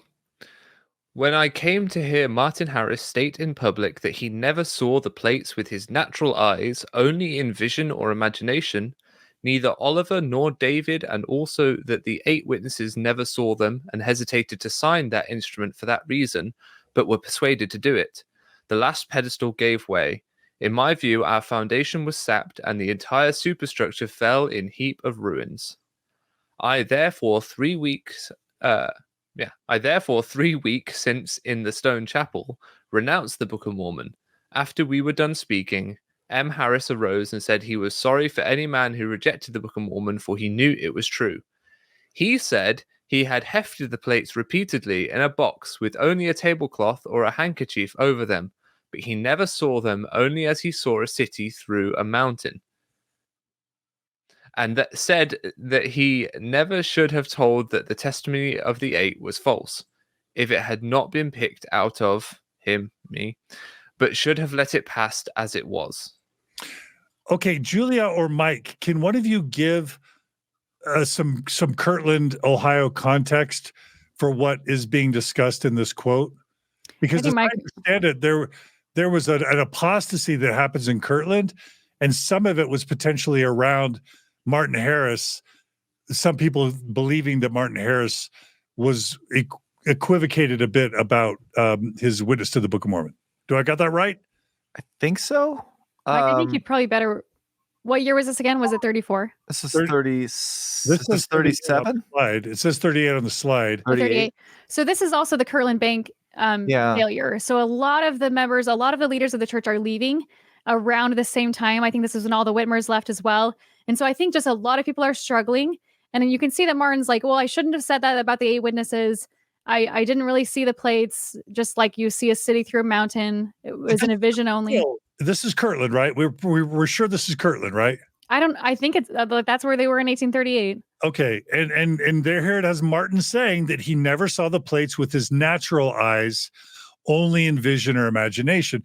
And this is what Grant Palmer talks about in his book, An Insider's View of Mormon Origins, this distinction between the physical eyes and his spiritual eyes, or he uses other terms for it. Do you guys remember the term Grant Palmer uses? Second sight? Second sight's one of them. Is another way he describes it. But this account clearly casts questions about whether Martin tried to de-physicalize his witness to the Book of Mormon. Right? I mean, yeah. So the only thing I could think of is there are these meetings that they're having. I think they're in the Kirtland Temple because they are basically, they've had enough of Joseph Smith. He had the bank failure. And so they're having this meeting to basically say, do we we believe in the Book of Mormon? We don't believe in Joseph Smith, but we still believe in the Book of Mormon. I believe that might be the context of these meetings. But yeah, and I know Dan Vogel talked about how like the phrases "eye of faith," "eye of my mind," those are very common revivalist languages about having those visions. And so these actually fit really well into that revivalist mindset of having these kind of visions that are like second sight, not your spiritual eye. So it fits in really well. And that's why a lot of times when we look at it now, we're like, man, that's so weird. At the time, it wasn't as weird. It just takes away the physicality of the gold plates, which is really necessary for the entire Book of Mormon story to make any sense. Okay. Did you, Julie, did you or Nemo have anything to add to that? Not really. Okay. I just want to, I think this is important. This is one of the reasons why I care so much about this whole topic. One more thing I want to show, and Wikipedia isn't always like true per se, obviously, but in the Wikipedia article, I'll just read what it says on Martin Harris. It says in 1838, Harris is said to have told, quote, he never saw the plates with his natural eyes, only in vision or imagination. And then it goes on to say a neighbor of Harris in Kirtland, Ohio, said that Harris, quote, never claimed to have seen the plates with his natural eyes, only spiritual vision. And then the reference is Reuben P. Harmon's statement.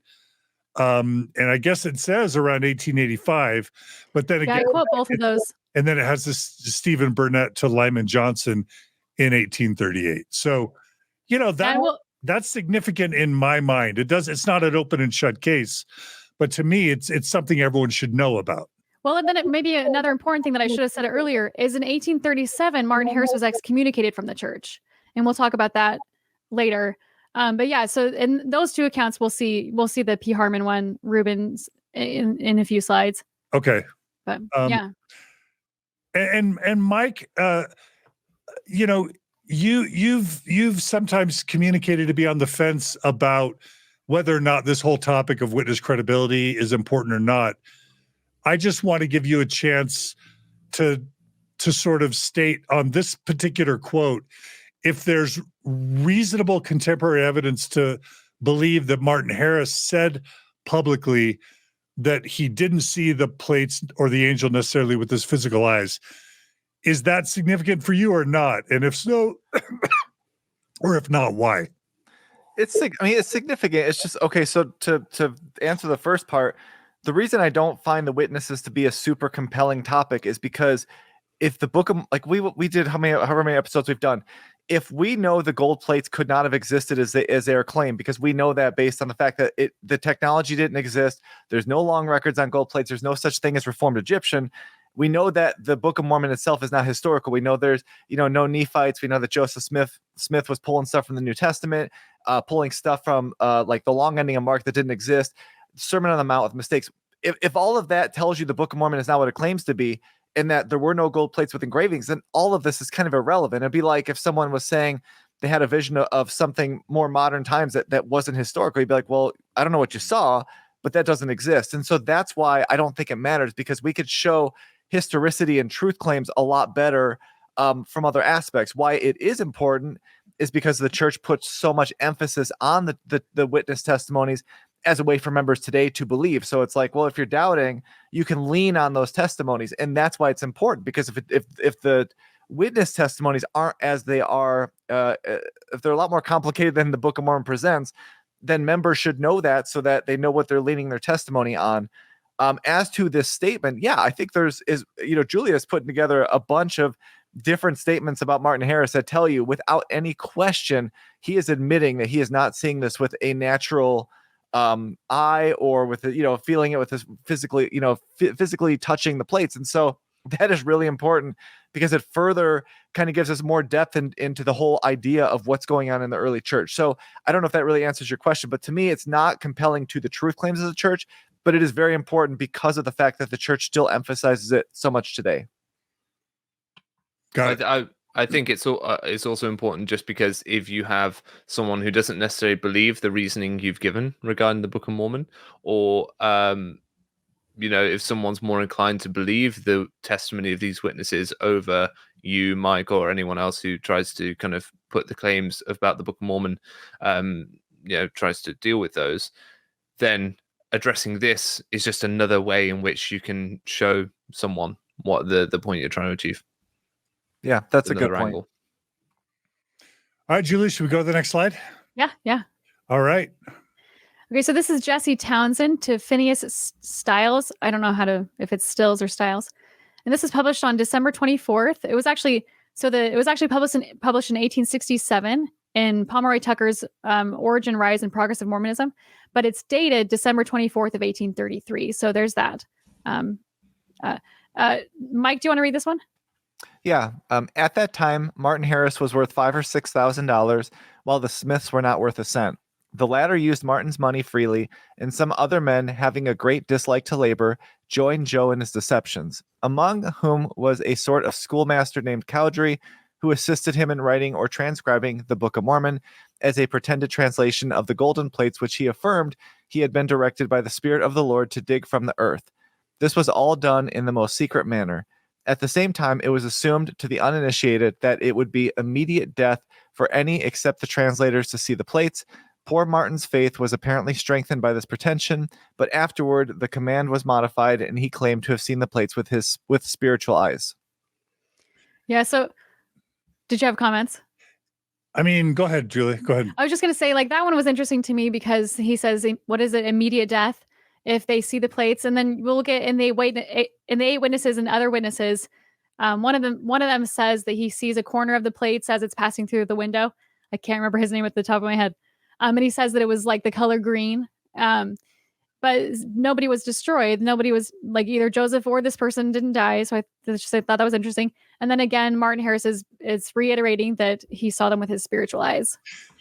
Yeah, I'm pretty sure that we can find quotes where Joseph Smith is basically saying, yeah, Emma, Isaac, Martin, Oliver, none of you can see the plates because if you do, you'll die.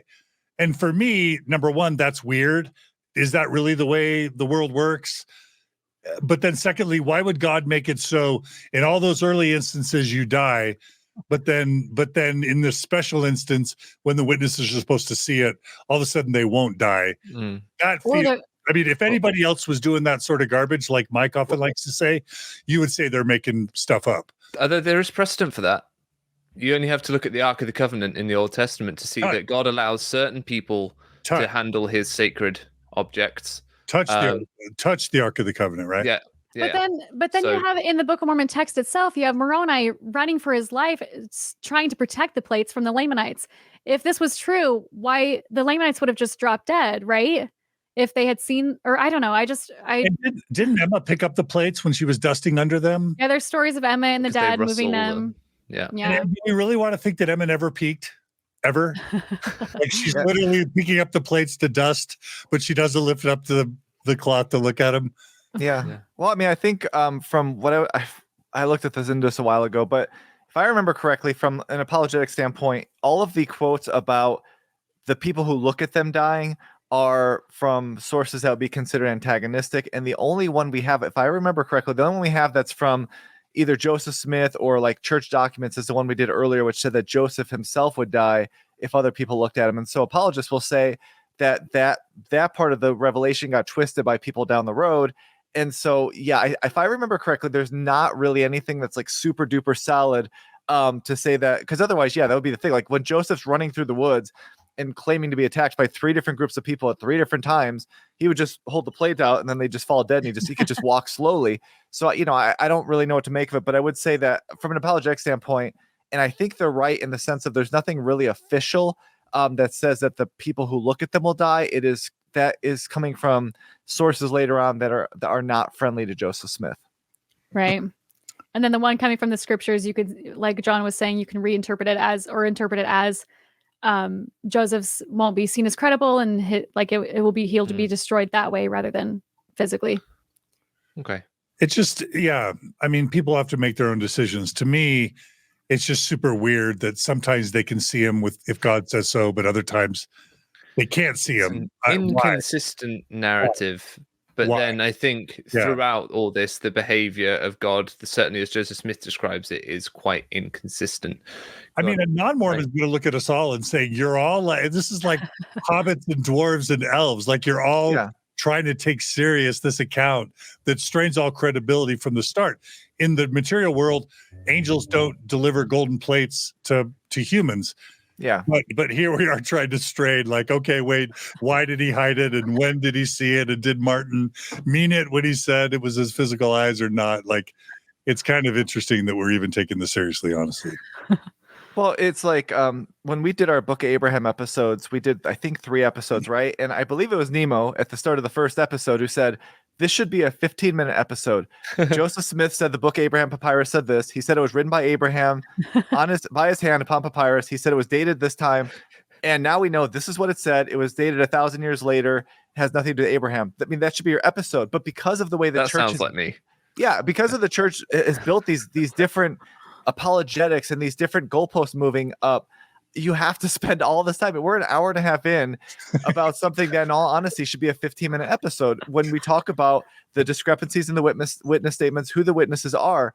And yeah, to your point, I mean, I've explained this to a story. It's just the basic story. Yeah, I mean, I've explained this to a few people that are not members of the church, and just watching their expressions, it's like they look at you like you were a part of that, and it's like, yeah, but when you're in it, it sounds good because you're not getting all, you're not really thinking about it critically. But yeah, if to use that same example, if I go to a ward meeting and I try to explain this to someone, they'd be like, that guy's making it up.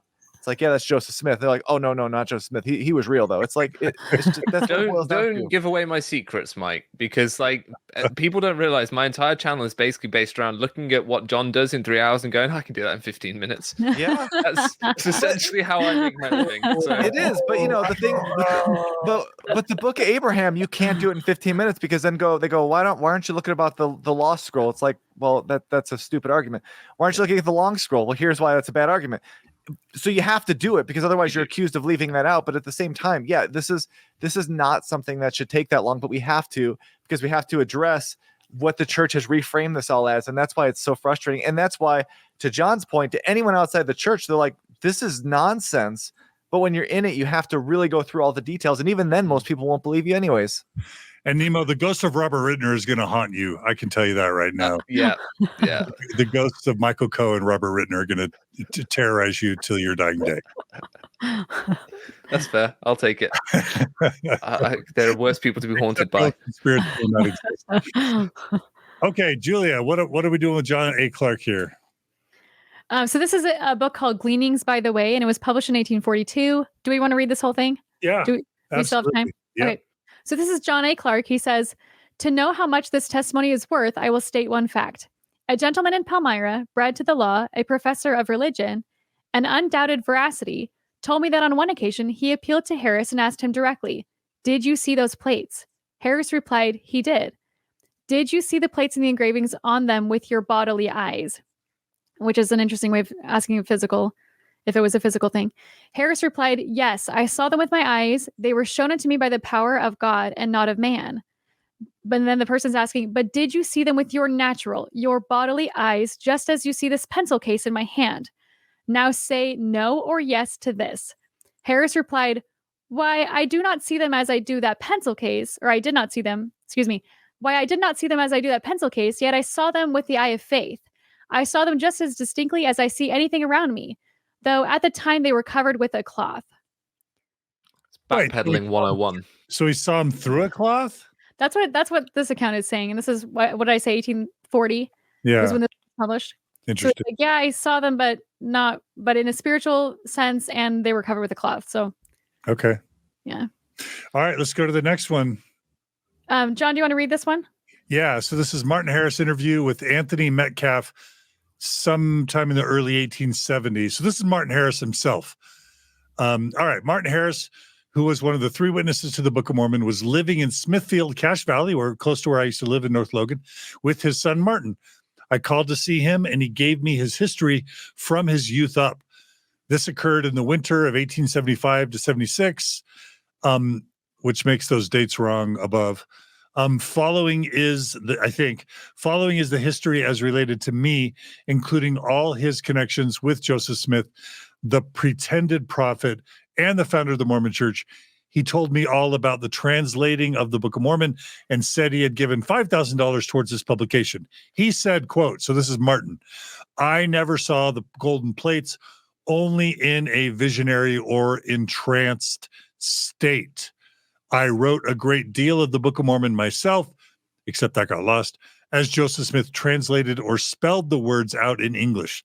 Sometimes the plates would be on a table in the room in which Smith did the translating, covered over with the cloth. I was told by Joseph Smith that God would strike him dead if he attempted to look at them. Now that's Martin saying that, and I believed it, of course, through Anthony Metcalf. So I was told by Joseph Smith that God would strike him dead if he attempted to look at it, and I believed it. When the time came for the three witnesses to see the golden plates, Joseph Smith, myself, David Whitmer, Oliver Cowdery went into the woods to pray. When they had all engaged in prayer, they failed at that time to see the plates. So weirdly, Martin Harris's righteousness affected Joseph Oliver and and David's experience, but I continue. They all believed it was because I was not good enough, or in other words, not sufficiently sanctified. Again, that's treasure digging vibes about not killing the chicken properly, but I digress. Back to Martin. I withdrew. As soon as I'd gone away, the three others saw the angel and the plates. In about 3 days, I went into the woods to pray that I might see the plates. While praying, I passed into a state of entrancement. And in that state, I saw the angel and the plates. Now, that's different from the church's version of what happened with Martin, right? Doesn't that just smack of the kid that got left out? Like, he goes and all his friends get to see the thing. And then so he, a couple of days later, then claims that he saw it too because he doesn't want to be left out. Like, that's the vibe I get from that. Yeah. Wait, I just wanted to point out with the timeline. So Anthony Metcalf had this interview with him in 74, 75, whatever it says on the slide. But his book he didn't publish this until 88, if you look at on the other side. So he's reflecting about the winter events. Anyway, so I just wanted to clarify that. But yeah, so he's saying one thing, of course he's saying Martin Harris in this account, he's saying that 3 days later, he goes into the woods and has his experience. Whereas in the official history of the church, Joseph's version, it was just the same afternoon. He just goes, they have their experience, and then he goes off and finds him praying. And then he with Martin have that vision again. And on the one hand, he's old and it's many years later, and sometimes people's memory gets foggy. Right. On the other hand, when you're literally seeing angels in golden plates, you think you kind of remember when that happens. Mike, do you have any thoughts on this? No, it just shows, like I said, the Joseph Smith history is written after Martin Harris is kind of booted out of the church. And so that's why you're getting some of these discrepancies. Martin Harris isn't there to say, no, Joseph, that's not what happened. It was actually 3 days later. And it also shows to a certain extent why this could be a quick episode, because you could say, here's what the original witness statement is. Here's why we know that's not how it happened. Once you could show that they made changes to get that harmonized statement of the three witnesses, it now shows that it's unreliable because they've already altered it to try to make it fit all three of them at once. And I think that's where, once you could show it's unreliable, it's like, well, then how do you trust it, especially given all of the surrounding context? And again, there's precedent for people not quite remembering the exact nature of very, very important heavenly visitations. Let's just look at Joseph Smith and his multiple accounts of the first vision. Yeah. We got a couple more. Let's go ahead and get to them. What's the next one, Julia? Okay, so this is John H. Gilbert. This is in his memorandum, and it was published on September 8th of 1892. So this is a later source. But he says, Martin was in the office when I finished setting up the testimony of the three witnesses, Harris, Cowdery, and Whitmer. I said to him, Martin, did you see those plates with your naked eyes? Martin looked down for an instant, raised his eyes up, and said, no, I saw them with his spiritual eye. Okay. John, can I get your best impression of that? Like a look down and then a look up? Like... It's like, no, I saw them with the spiritual eye. I don't know. Boom. That's how you sell it. Right there. And I mean, that is super late. I mean, that would be the criticism of that quote. It's super late. But Go ahead. I was just gonna say, but it's confirming these other ones that we've said. So. And do we know John H. Gilbert's position with the church? Was he a hater? Was he? I don't know. Like I was saying earlier, it kind of almost doesn't matter what his position was. If this just corroborates all the other stuff we know, then it kind of stands on its own, really. Okay. Yeah. Okay. And let's go ahead and do the next one, Pomeroy Tucker. This one's just Pomeroy Tucker is just kind of setting up. In this one, he's just setting up Martin's perspective, his magic worldview. And he says, how to reconcile the act of Harris in signing his name to such a statement in view of the character of honesty, which had always been conceded to him, could never be easily explained. In reply to uncharitable suggestions of his neighbors, Martin used to practice a good deal of his characteristic jargon about seeing with a spiritual eye and the like. As regards the other witnesses associated with Harris, their averments in this and other matter could excite no more surprise than did those of Smith himself. Read that last sentence again, Julie. Oh, sorry. As regards to the other witnesses associated with Harris, their averments in this or any other matter could excite no more surprise than did those of Smith himself. Okay, so Nemo, translate that for us. Oh, okay. You have to put it back up on screen. Just that last sentence. What are they saying in that? Yeah. So regarding the other witnesses of Harris, what's an averment? An aversion? Is that what that's meant to be? I think it means to say something happened. But Hopefully I didn't spell that incorrectly. It's an assertion of fact. Yeah. Okay. So their position, no one's going to get surprised by the fact that they hold this position any more than they'd be surprised if Joseph Smith held this position. Basically, they're saying that they all sync up. That's what I'm taking from that. The spiritual eye. Yeah. Well, and Joseph himself even calls it a vision, and I'm pretty sure he says that in the history of the church. Like he uses that similar language, and so like that's just how he has these things occur. Okay. But, yeah. So that was some. And again, on the one hand, Mike, to your point, if it's all visionary, then it's all possible if you believe in visions. On the other hand, the whole point of the 3 and the 8 witnesses is to say that it wasn't visionary, but they saw with their own eyes and touched with their own hands. So it can't be both ways, right? Because they're designed to take away that element of faith, aren't they? Yep. And that's just it. It's kind of like someone had said it earlier about, well, if it was true, I forgot what it was, but when we talk about the Book of Abraham, I've been told this by multiple people to say, if Joseph Smith got the translation correct, there'd be no need for faith. And I'm just like, what? Like, and this is the same thing here. It's like, well, if the witnesses were more credible or the statements locked up more, then there'd be no need for faith. It's like, that's silly. And, to make a point that I would have made earlier in the episode, actually, is there are 3 witnesses here. There are all of these people that are ridiculing Joseph Smith. Why not pull some of them in and be like, hey, you're a local journalist. Come on over. Let's do this. Maybe that's more for the 8 witness episode. But yeah, it just shows how none of this really makes sense from the standpoint of looking at it from the outside. And it just, it reads as silly to us today because it is. But from when you're in the church, it just makes sense. And I guess that's where it's so hard to kind of untangle that. And certainly the church never taught us about these various, versions of what Martin did or didn't see. It was meticulously and thoughtfully and intentionally hid from all of us, which should also be its own witness, so to speak. Let's go ahead and go to the last slide with Martin Harris, Julia. Okay, so this one you referenced before. This is Reuben P. Harmon, and it was published in this newspaper called Naked Truths About Mormonism in 1888. And he says, I was well acquainted with Martin Harris, who was often at my house for days at a time. I have questioned him much about the plates from which the Book of Mormon purports to have been translated. He never claimed to have seen them with his natural eyes, only spiritual vision. Okay. Well, I think that's an important summary of Martin Harris and his credibility as a witness. Yeah. Yep. As a witness with the intent that you would imagine witnesses are for, which is to remove that element of faith and to provide a testimony of something very real and very tangible. Not everyone gets, because this was the idea. Well, of course, not everyone could go see the gold plates. People would try and steal them. People would try and take them away from Joseph. They'd try and rob him. So trusted people had to put their name to it and say, yes, we did in fact see them. Also, you should believe Joseph Smith. But when there's a big asterisk that says we didn't really see them, we saw them in a vision guided by Joseph Smith, you're like, okay, well then that doesn't provide the assurances that a witness was meant to provide. And I'll just add 2 really good resources for this, I think, would be Fawn Brodie's No Man Knows My History, but also Grant Palmer's An Insider's View of Mormon Origins. Julia, have you read that book yet? I think it's like either really expensive or it's not available anywhere. I don't have it yet. I'll send it to you because okay. Yeah, well, let's get that to you. And Mike, did you ever read Grant Palmer's Insider's View? No? No, I mean, I've read chunks of it, but I haven't read, I've read chunks that are online, but I haven't read the whole thing. Me neither. I think it's time for John to send books to everyone. All right.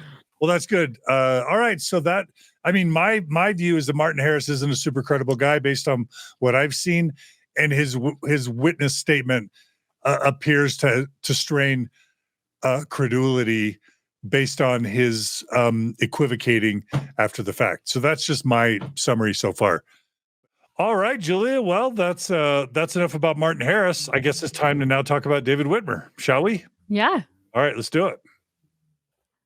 So this next one's from the Palmyra Reflector, and this was one of the early newspapers that Fawn Brodie was mentioning. This was published on March 19th of 1831. Nemo, do you want to go ahead and read this one? Sure. Oh, and just to be clear, we're now calling out stories that, again, relate to David Whitmer that don't jive with the official church's version of the three witnesses story. Is that right? Right. Because like the guy said, there's 70 accounts from him, and these are just a few that don't or that change our understanding of the other ones that have been published. Okay. And just to remind, just because I'm a little bit rusty, so we have how many total, you said? Where's that slide? Oh, it's from earlier. It's from Lloyd Anderson or something like that from the Fair Conference. So Martin Harris had 50. David Whitmer has a 70? David Whitmer was the most interviewed of the three. Someone else had 30. Okay, so so this is just a sampling of 7. These are just the like little. All right. All right. Go ahead, Nemo. No worries. Whitmer's description of the Book of Mormon differs entirely from that given by Harris, both of whom, it would seem, have been of late permitted not only to see and handle it, but to examine its contents. Whitmer relates that he was led by Smith into an open field on his father's farm near Waterloo, when they found the book lying on the ground. Careless. Smith took it up and requested him to examine it, which he did for the space of half an hour or more, when he returned it to Smith, who placed it in his former position, alleging that the book was in the custody of another, intimating that some divine agent would have it in safekeeping. Okay, I'm already disturbed because where are the three? Right. Why is it in a field? Where's the angel? And is it the book or is it the plates? Like, so, and that's I'm also disturbed that it's 1831. That's like 2 years after the event happened. That's super recent. Right. And then only 1 year after it was published, because their testimonies were published in the Book of Mormon in 1830. And so it's just 1 year after their official statement's already out. So why are we hearing stories of him going to an open field? And they're using, they're using the word book instead of plates. Like they called it the Gold Bible business. And so that could be what they're meaning, that it's the book, the Gold Bible. Or I mean, like that, they're just using that interchangeably. Like book means plates. I don't know, but and Mike, I'm also wanting to remind our viewers and listeners about the episode we did with you about David Whitmer and the Melchizedek priesthood, and how David Whitmer was a whistleblower that Joseph basically made up the Melchizedek priesthood stuff after the fact, right, Mike? Yeah, I mean, he did that way later than this, of course. But yeah, I mean, I think, and it does, to Julia's point, this interview clip, or however it's being reported, is a little bit ambiguous. And so I'm sure from an apologetic standpoint, you just say they didn't really understand what David Whitmer was trying to say. But at the same time, it also gives you that kind of idea that these guys don't really have the same story, even though they signed that harmonized statement. And that's why, as Julia said, you look at the ones that show you the inconsistencies, because as we talked about at the beginning of the episode, when you have those inconsistencies, it really does call into question the reliability of all of it. Okay. Julia, sorry, we interrupted you. Oh, no, that was good. That was great. Okay. So that's one. What's next? Okay. So this next one is David Whitmer was interviewed by Orson Pratt, and it was published in the Millennial Star in 1878. And this is sort of a conversation between the two of them. Nemo, do you want to read this one? Yeah, can do. So Elder OP, Orson Pratt, it says, "Do you remember what time you saw the plates?" David Whitmer responds, "It was in June 1829, the latter part of the month, and the 8 witnesses saw them, I think, the next day or the day after, i.e. 1 or 2 days after. Joseph showed them the plates himself, but the angel showed us, the 3 witnesses, the plates, as I suppose to fulfill the words of the book itself. Martin Harris was not with us at this time. He obtained a view of them afterward, the same day. Joseph, Oliver, and myself were together when I saw them. We not only saw the plates of the Book of Mormon, but also the brass plates, the plates of the Book of Ether, the plates containing the records of the wickedness and secret combinations of the people of the world down to the time of their being engraved, and many other plates. The fact is, it was just as though Joseph, Oliver, and I were sitting just here on a log when we were overshadowed by a light. It was not like the light of the sun, nor like that of a fire, but more glorious and beautiful. It extended away round us. I cannot tell how far, but in the midst of this light, about as far as he sits, pointing to John C. Whitmer sitting a few feet from him, there appeared, as it were, a table with many records or plates upon it, besides the plates of the Book of Mormon, also the sword of Laban, the directors, i.e. the ball, which Lehi had, and the interpreters. I saw them just as plain as I see this bed, striking the bed beside him with his hand. And I heard the voice of the Lord as distinctly as I ever heard anything in my life, declaring that the records of the plate of the Book of Mormon were translated by the gift and power of God. Elder Orson Pratt. Did you see the angel this time? David Whitmer. Yes, he stood before us. Our testimony, as recorded in the Book of Mormon, is strictly and absolutely true, as it is there written. Thank you. But oddly, there's extra things in this that aren't in that. Yeah, that's the main thing I wanted to point out. Well, so I do want to also notice at the very beginning, he talks about the time. The church doesn't have it. The church is like, we don't know what day or time this was, and we don't know about the 8 witnesses either. But he's saying it was late June and that Martin saw it on the same day. And then he said the day after or the next day after, the 8 witnesses obtained their witness. I thought that was really interesting. But also that contradicts what Martin said in a later account where he said it was the 3 days later that he saw the angel and had his experience. But also, if you go to the next slide, so you'll notice that David Whitmer lists a bunch of different items that were not witnesses for. So you have the golden plates, which is of course why they had the witness. He says also the brass plates, the plates of ether, the plates of wickedness and secret combinations, many other plates, a table, the sword of Laban, directors, interpreters, or the Urim and Thummim, or the spectacles, and the angel. And so what I'm also noticing is that earlier when we talked about the first revelation that Joseph was giving in June, where he's like, oh yeah, you'll witness the Urim and Thummim, the Liahona, the sword of Laban. David Whitmer is even adding more items. He's saying the brass plates, the plates of the secret combinations and things like that. So there's even more items, or even this table. Nobody else describes this table except David Whitmer. Yeah, I kind of wonder a little bit if David Whitmer is being led by the revelation being changed, because we know it was changed because Urim and Thummim was not a term at this time. And I just wonder too, because this account is so late that David Whitmer has seen that revelation, because I think that would have been published. It wasn't in the Book of Commandments. I'm not entirely sure exactly when that gets published, but if he sees that revelation that has all that added stuff, if he just kind of remembers it, or if him remembering it is what puts it in the revelation. But either way, yeah, you're right. It's at odds with everything else. Yeah, and another thing I noticed too is that he describes this table that's a few feet away from him, and they're witnessing things kind of at a distance, which I thought was really interesting.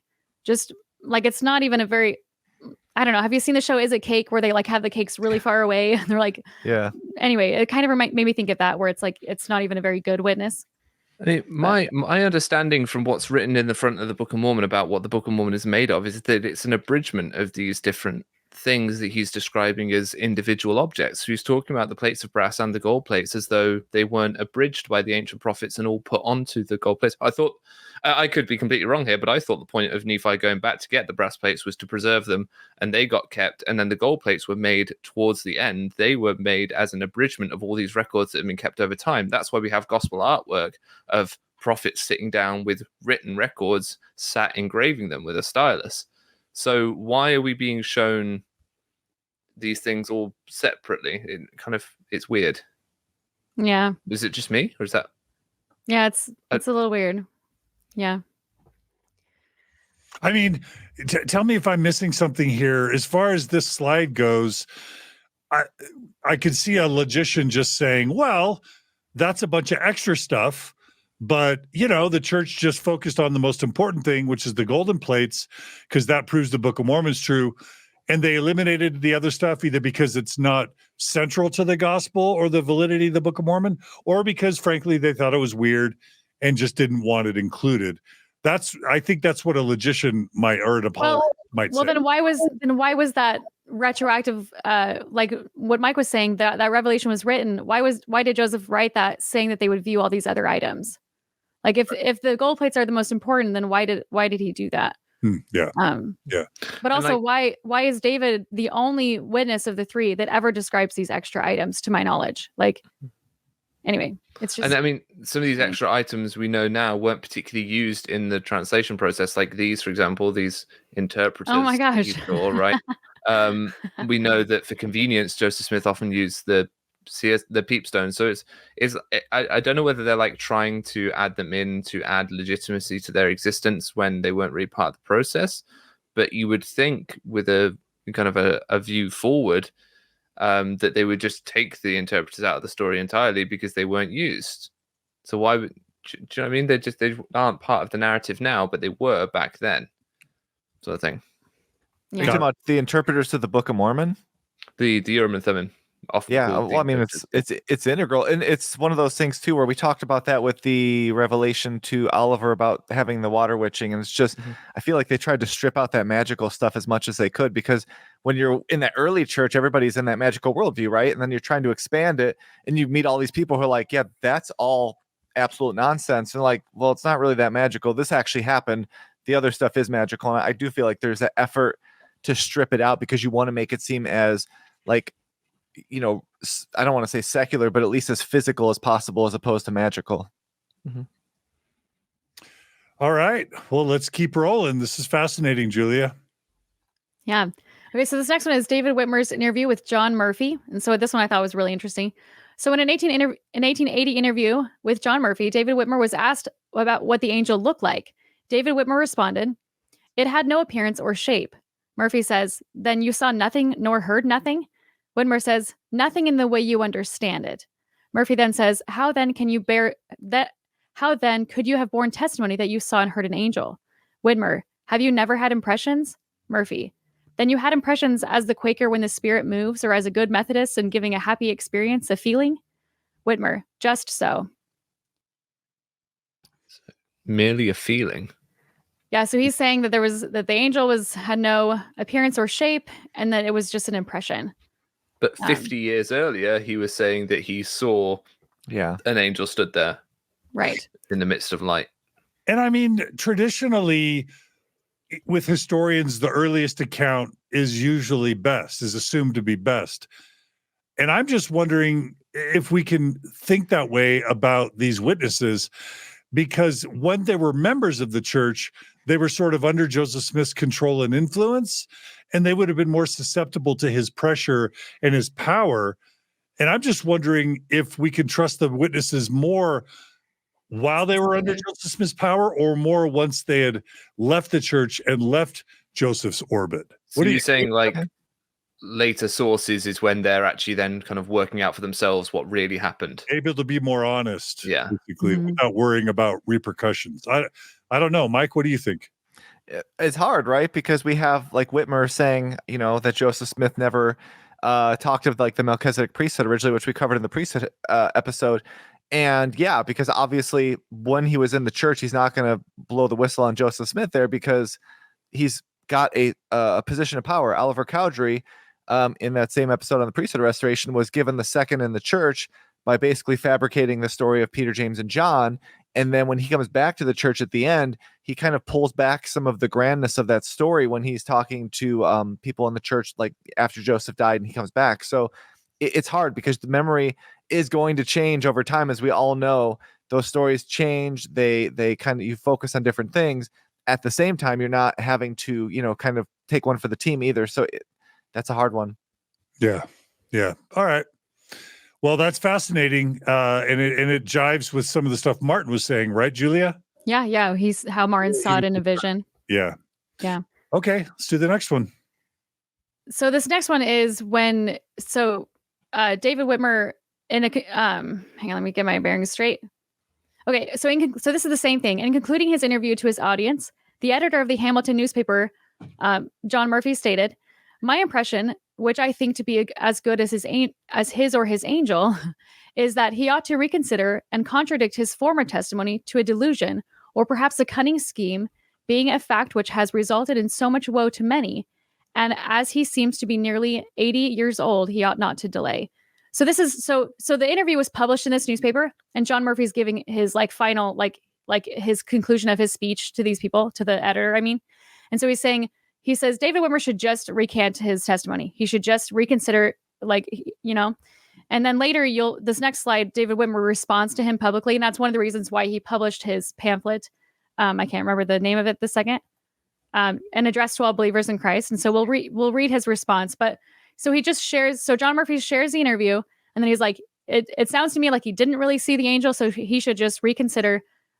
He should contradict his former testimony, and he should do it fast because he's an old man and he's going to die soon. So so that's important context for this next slide. Okay, keep going. Yeah. Okay. So Mike, do you want to read this one? the rebuttal? Yep. So this is on March 1881. David Whitmer responds to John Murphy's claims. He says, it having been represented by one John Murphy of Polo, Caldwell County, Missouri, that I, in a conversation with him last summer, denied my testimony as one of the 3 witnesses to the Book of Mormon, to the end, therefore, that he may understand me now, if he did not then, and that the world may know the truth, I wish now, standing as it were, in the very sunset of life, and in the fear of God, once for all, to make this public statement, that I have never at any time denied that testimony or any part thereof which has so long been since been published with that book, as one of the 3 witnesses. Those that know me best well know that I have always adhered to that testimony, and that no man may be misled or doubt my present views in regard to the same. I do again affirm the truth of all of my statements, as then made and published. He that hath an ear to hear, let him hear. It was no delusion. What is written, and he that readeth, let him understand. Sorry, so Julia, what do you want us to take from that? So a lot of people point to this one. They're like, see, he never denied his testimony. And so the thing that John Murphy wasn't pointing out that he was denying his testimony, which I think is really interesting. So the word delusion means that it's a falsehood. So I think David Whitmer, or it sounds like these witnesses actually saw what they said they saw, but in a visionary state. And so he was trying to say, David Whitmer says, they weren't really there. It was like, it wasn't, what did he say? It wasn't in a form. It had no appearance or shape, and it was just an impression. And then, so I think what David Whitmer is responding to is this idea that he gives that John Murphy says, he should just reconsider pulling his testimony or recanting it because he didn't actually see the angel. And then David Whitmer's reiterating, yes, I did see him, but I think they're just misunderstanding each other. What were your guys' thoughts when you read this? I have a couple of thoughts on that one. If you could just put it back up real quick. I think it's really interesting. The way he says it was no delusion almost speaks like someone that's trying to say, I wasn't tricked. Because what's hard for someone to admit, even if their beliefs have changed, is admitting that they were ever tricked about something. So he's unlikely to do that, regardless of what he truly believes. And it's a problem. We talked earlier about psychology, and I'm going to kind of throw a bit of my pseudo psychology out there, and then John can speak to it kind of professionally. But the idea that's put out there that it's more important for human beings often to appear right than to be right. We place more importance on appearing correct to others. So he doesn't want to ever be seen as someone that was tricked or someone that is, had said something at one point that they now no longer support. So of course he's taking that position of supporting it, even if he has changed the story over time, because the earlier tellings was that he saw something physical, and now the tellings he's telling it in a more abstract way. And that seems to me to speak of someone that's trying to show a way in which this can make sense. Oh, no, it was all abstract. It was all abstract, without having to fully recant their previous testimony saying that they saw these things. They can say they saw them in a different way. They're shifting the goalposts so that they still appear correct in what they did. Because regardless of his relationship to the church now, he doesn't ever want to be seen as someone that put his name and his testimony to something, particularly at that time in history when your word was very important and was kind of, what people took you by a lot of the time. If you signed a testimony to something, you don't want to be seen as someone that does that lightly or incorrectly. That's my thoughts. Yeah, and I would just add, in addition to being tricked, he wouldn't want to be seen as a charlatan or a fraud, someone who's deceived other people, right? Right. Yeah. Either one. Yeah. Yeah. Okay. Yeah. All right. What's next? And Mike, feel free to jump in at any time. All right, Mike? Yep, I'm good. Okay. No, all I would say is, like you guys said, it's their legacy. So, I mean, David Whitmer is not going to want to say, I conned you guys on his deathbed and have his entire legacy be trashed. And like you say, he doesn't want to say that he was tricked, because that makes him look like he lived a lie.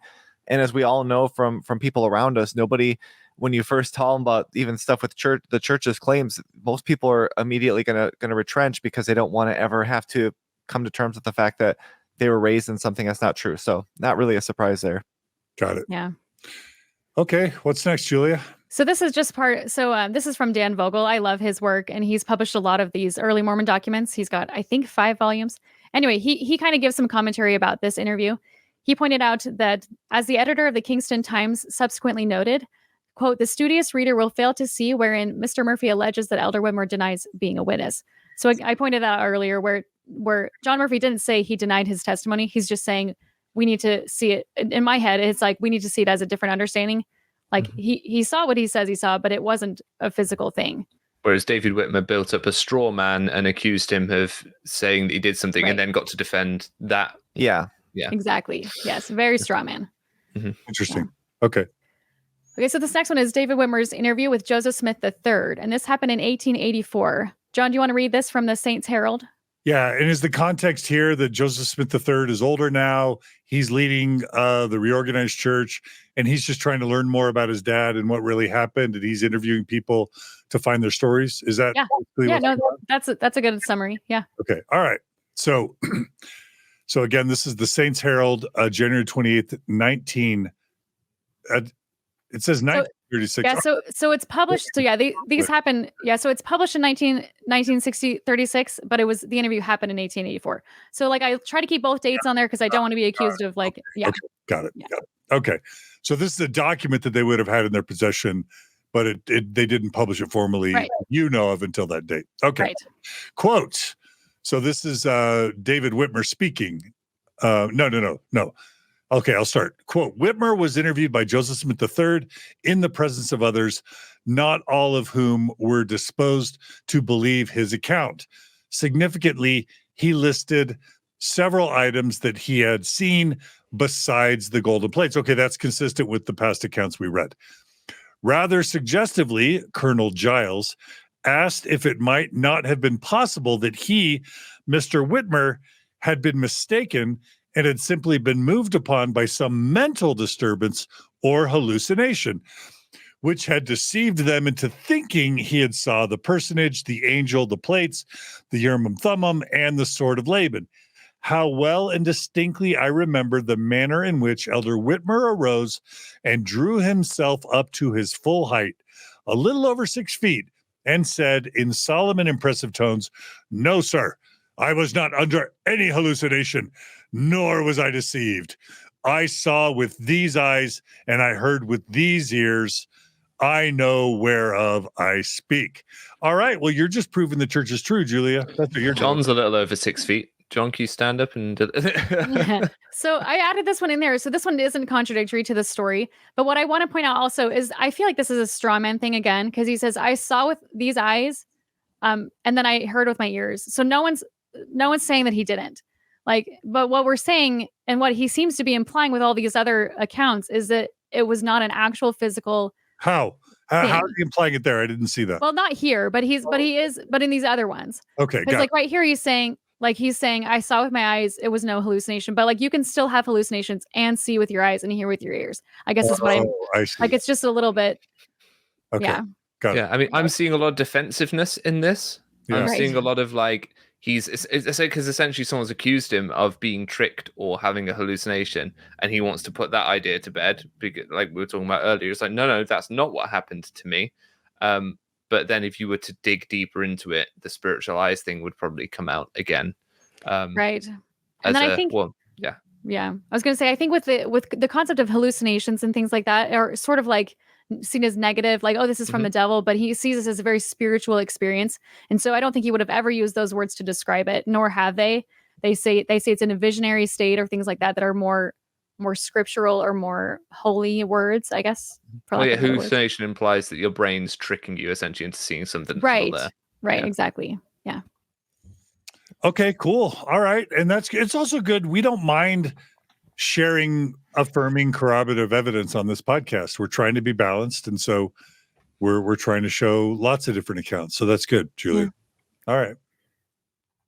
Okay. So this next one is from a book called it's Public Discussions of the Issues Between the Reorganized Church and the Church of Christ. So none of these are the mainstream church. These are different churches. And the authors are Kelly and Braden. And this was published in 1884. And this is just giving like kind of an overview of their opinion of the statements. Mike, are you able to read this one? Just, you can start it with "We are now ready." Yeah. So it says, "We are now ready for the 8 witnesses. Their testimony is worthless.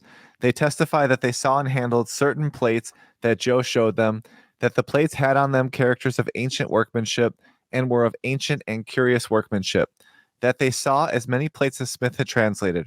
How did they know that he had translated the plates before them?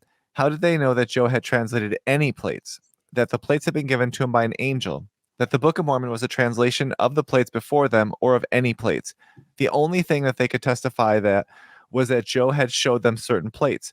All the rest they could not know and lied when they said they did not know, and lied when they said they did know. Another fatal objection to the testimony of both the 3 witnesses and of the 8 is that they are all of the gang of low villainous followers of Smith and interested in the fraud. The 13 are as follows: Imposter Joe, author of the fraud; Old Joe, his father, a notorious drunkard, liar, and thief; Hiram Smith, his brother, afterwards a leader in Mormonism; Samuel H. Smith, I think, another; Old Mr. Whitmer, David Whitmer, Christian Whitmer, Peter Whitmer, John Whitmer, Oliver Cowdery, Hiram Page, brother-in-law of the Whitmers; Martin Harris, Old Mrs. Whitmer, and Emma Smith, Joe's wife; 6 Whitmers, one member of the family; 4 Smiths, Oliver Cowdery, and Martin Harris. I mean, that's pretty antagonistic, huh? Yeah, wow. So I think even as an active member of the church, I remember processing like seeing gold plates doesn't mean that you know that the translation is correct. And that's what this book is trying to point out. Like seeing the plates, it doesn't help Joseph's case. And so I just thought that was an important. And this almost strikes me as like they're describing the beginning of what is a trope in Mormonism to this day, saying you know things that you can't actually know. We say, I know the church is true. You can't know that. You can believe that, and that's fine. That can be your belief. But using the word know to ascribe certainty to a position that's held purely in belief because you don't actually have any evidence, so therefore you can't know.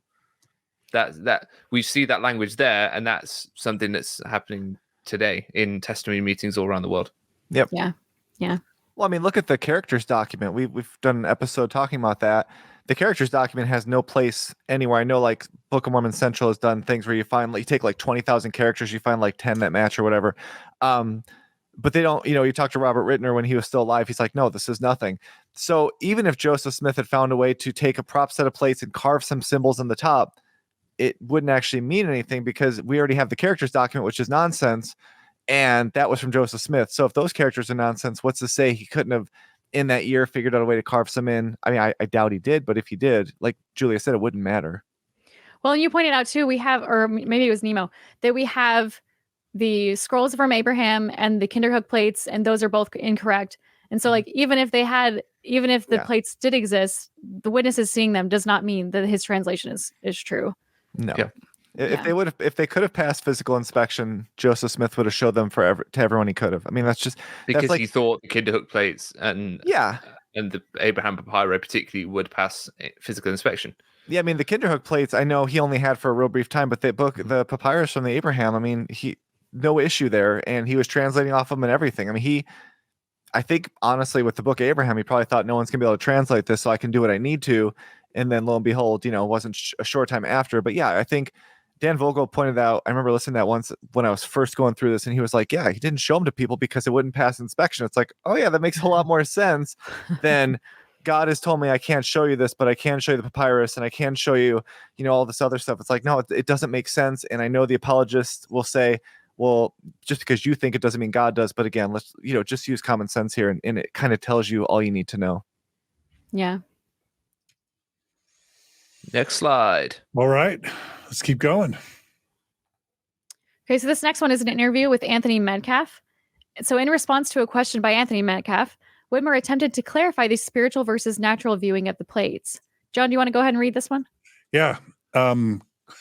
Quote, in regards to my testimony to the visitation of the angel who declared to us 3 witnesses that the Book of Mormon is true, I have this to say.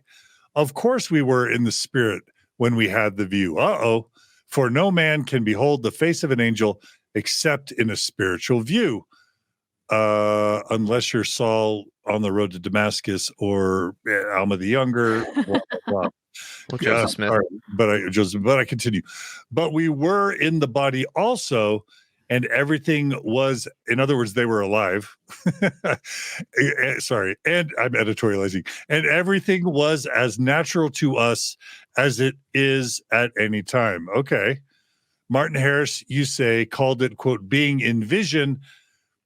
So he's acknowledging, I think that's important. He's acknowledging that Martin diverged. I'm sorry, I'm probably stealing your thunder, Julia. Oh, no, you're fine. But he's acknowledging that Martin diverged in his story as a witness. So we have to take that seriously. So Martin Harris, you say, called it, quote, being in a vision, close quote. We read in the scriptures, Cornelius saw in a vision an angel of God. He's using the word vision. Daniel saw an angel in a vision. Also in other places, it states they saw an angel in the spirit. A bright light enveloped us where we were that filled at noonday. And there in a vision or in the spirit, we saw and heard just as it is stated in my testimony in the Book of Mormon. I am now past 82 years old, and I have a brother, J.J. Snyder, to do my writing for me at my dictation. Signed, David Whitmer. Okay, that's sounding very much like spiritualized vision language to me. Mike, what do you think? Yeah, I mean, it is. It's kind of like saying, yeah, it wasn't physical, but it also was real. And you get to a point where it's like, if you want to do that, then every other person who's had a vision of all sorts of other religions, whether it's a vision of Muhammad or a vision of, ancient religions, you got to be like, well, then theirs is true too. And no one in Mormonism is going to do that because, of course, Mormonism has, is the one true church. And so this is where it falls apart. And that's why, I keep saying, like, to a certain extent, once you realize this isn't a physical thing, and even if it was, you have the Book of Mormon as your evidence. But yeah, this is just, it's screaming to everybody out there who's paying attention to the wording. I guess I would call these weasel words that he's saying, yeah, this is spiritual. I'm just going to try to frame it differently. Julia, did you have insight you wanted to say in your reaction? Well, I just like this one. Can you put the slide up again? So this one, I think, is one of the clearest images of the 5% that he was talking about earlier. He's like, could you believe that 5% or the 95? But he's putting it into very clear perspective. He's like, of course we were in the spirit. And he's like, Martin Harris said, he called it being in a vision. And then he gives examples of other people being in vision. He's like, then he says that he says, this is exactly how I stated it in my testimony of the Book of Mormon. Like, so he's saying that's how it was. And so it's just, to me, it's I don't know how to read it any other way, except for that it was in the spirit. It was in a vision. So I want to get Nemo in on this if he's got something to say, but what about the apologist argument that it's just so late that you can't trust anything that's written, 50 years, 60 years after the fact. And so it's just so late. We have to discredit it purely because it's so late. I know we talked about this earlier in this episode, but what would y'all say in reaction to that? If we want to talk about discounting things that are late, then we want to start talking about the 12 years it took Joseph Smith to write about the first vision. That's my immediate comeback. It's like, right, okay, if you want to start playing the game of if it's after a number of years we can't trust it, then we need to start looking real hard at some other things. I'll be an apologist and say, Nemo, what about 60 years? That's way worse. That's 6 times worse than the first vision. Well, it was 20 years before God was a character in the first vision. I mean, but also, like, if you're going to not trust later sources, so many of these interviews come from later sources. So are you going to throw all those out too? What about the last one that we just read where he says it wasn't a hallucination? Should we just throw that out too? Like, I don't know. It's hard to play these little games of which ones to accept and which ones not. I think what matters is which ones fit. And I think this one shows really well that it fits because he says, of course we were in the spirit. Martin Harris called it in a vision. He gives all those examples and he's like, this is just as I testified in my witness in the Book of Mormon. And the one thing I'll say, Julia kind of mentioned this a second ago, the Richard Lloyd Anderson thing is like, was it 90 versus 10 or 95 versus 5% or whatever? And you're saying, well, we can't look at the 5% because all of this is gelling. But what you're seeing is that 5% or the 10% is when they're getting pushback. And when they're getting pushback, the story changes. When they're getting pushback, they have to make those clarifications. And that's why the 5 to 10%, whatever percent it is so damaging to the rest, because the rest of it, a lot of times, it's kind of like, let's just picture like a church leader who's giving talks to firesides or giving like youth devotionals, and they know all the answers. And then let's just say they happen to go into like a BBC interview and they're getting pushback. They look like fools, because when you have someone who knows what they're talking about, who can push back on their questions, Russell M. Nelson will look like a complete fool because he cannot back up the claims of the church, which is why he sits in a big office building and is terrified to go talk to regular people. That may sound horrible to like a believing member, but let's just be honest here. The church leaders are terrified to talk to people who know what they're talking about, because that pushback will destroy their complete narrative. And that's why the 5%, when they're getting pushback in these witness accounts, is so important, because it's one of the rare chances we have to see what they do when their story is being questioned in real time. And that's why these interviews are so important. Shout out to John Sweeney. Believe that's what you were referencing there, Mike. I was hypothetically speaking, but total hypothetical. Yeah. Not pointing to that BBC interview at all, but yeah, that's the point. I mean, the times when they're getting pushback is when everybody can pay attention, because when they're not getting pushback, you can push whatever narrative you want. And if you're around a bunch of members of the church, you're gonna be like, oh, that's so beautiful. But when you have someone who knows what they're talking about, like, hey, what about this, this, and this? And all of a sudden you realize they have no answers. It's like, oh yeah, they're full of it. But this is what we're seeing with the witnesses, when people are like, hey, we've got people saying it was spiritual, and then all of a sudden, like, well, it was natural, but it was spiritual. You start to see those pieces fit, like Julia said, and all of a sudden that puzzle makes a lot more sense, because now we have those later accounts, and yeah, later accounts aren't as reliable, but they're fitting with the story, and it's the rare time when we're getting that pushback, and that's why it's so important, at least to me. All right. That's good. All right. What's next, Julia? So this is Zenas H. Gurley interviewed David Whitmer on January 14th of 1885. So again, it's a later source. And do you guys want to do can we do a weird thing and you guys do back and forth? Yeah. Sure. Yeah. Let's just assign who's who. Nemo, do you want to be Zenas? Zenas. Okay, which one's that? 1Q. Hang on. Oh. Yeah, so I guess you be all the Qs and okay. Yeah. Yeah, okay, and then I'll be the Qs. John, do you want to be David? I'll be the A. All right. Do you know that the plates seen with the angel on the table were real metal? Did you touch them? We did not touch nor handle the plates. Was the table literal wood, or was the whole a vision, such as often occurs in dreams, etc.? The table had the appearance of literal wood, as shown in the vision, in the glory of God. Did you see the Urim and Thummim? What was it? I saw the interpreters in the holy vision. They looked like whitest stones put in the rim of a bow, looked like spectacles, only much larger. Who was the angel that showed the plates to you and Cowdery? And have these plates been seen since? I do not know, as no name was given. I have never seen the plates since. Okay, that's interesting. What are you pointing to, Nemo? I was just picking these up. Oh, okay. These are the large spectacles. All right, Julia, what did you want us to get from that? Yeah, if you can put up the slide again. So one thing I thought was interesting, he says that he did not handle the plates. And then he asks the question, were they literal? Like, was it literal wood? And he says it has the appearance of literal wood, but then he calls it a vision. And then when once asked about the Urim and Thummim, he again calls it a vision. And also one thing that I think is really interesting is because if you ask any Mormon, I think they'll tell you that the angel that appeared was Moroni. But whenever, like, David, I guess, can't remember, even though it's a late source, he doesn't seem to know the angel's name, which is also. Do we ever have him saying it was Moroni? I don't know. Does the original statement say it's Moroni? Now I'm trying to even. No, I don't think so. I don't think it has Moroni's name. Interesting. I don't think it. Assume it's Moroni. But also, this kind of makes me wonder, and I think I bring her up in the 8 witnesses. Is Mary Whitmer, the mother, David's David Whitmer's mother? She says that that an angel appeared to her. He was just wearing regular clothes, and it was in a knapsack. And she always called that man Brother Nephi. She didn't call him Angel Moroni, and I think she kept that name until she died. So, like, even the witnesses don't know who this angel is. So anyway, but yeah, twice he calls it a vision. Yeah.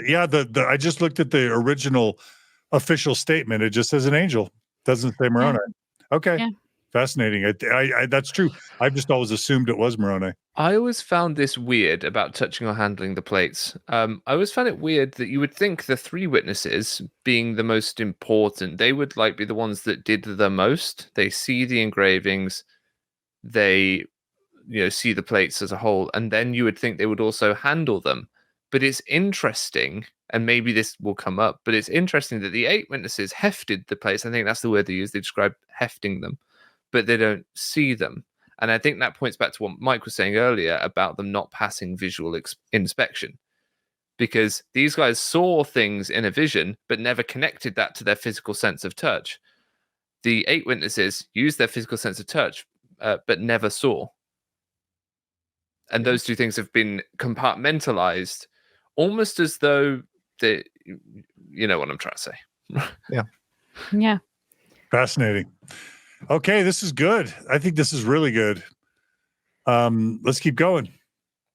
Okay, so this next one we're talking about his pamphlet called An Address to All Believers in Christ. So David Whitmer in this pamphlet, so he publishes it in response to many things, and he exposes a lot of different things like we talked about, like the priesthood restoration not being like retroactively being fitted in. And then he had the perfect opportunity in this pamphlet to give his own personal recollection of seeing the gold plates. However, he doesn't do this. Instead, he copied both witness statements as they stood in the Book of Mormon, and this is on page 13 of his pamphlet. And in another place, he quotes a Richmond, Missouri newspaper that states, quote, "There is no doubt that Mr. Whitmer, who was one of the 3 witnesses of the authenticity of the golden plates, from which he asserts that Joseph Smith translated the Book of Mormon, is firmly convinced of its divine origin." And so I just think that's super interesting. So he never at any point in his own publication, he never gives his own account of what happened that day. He just copy and paste.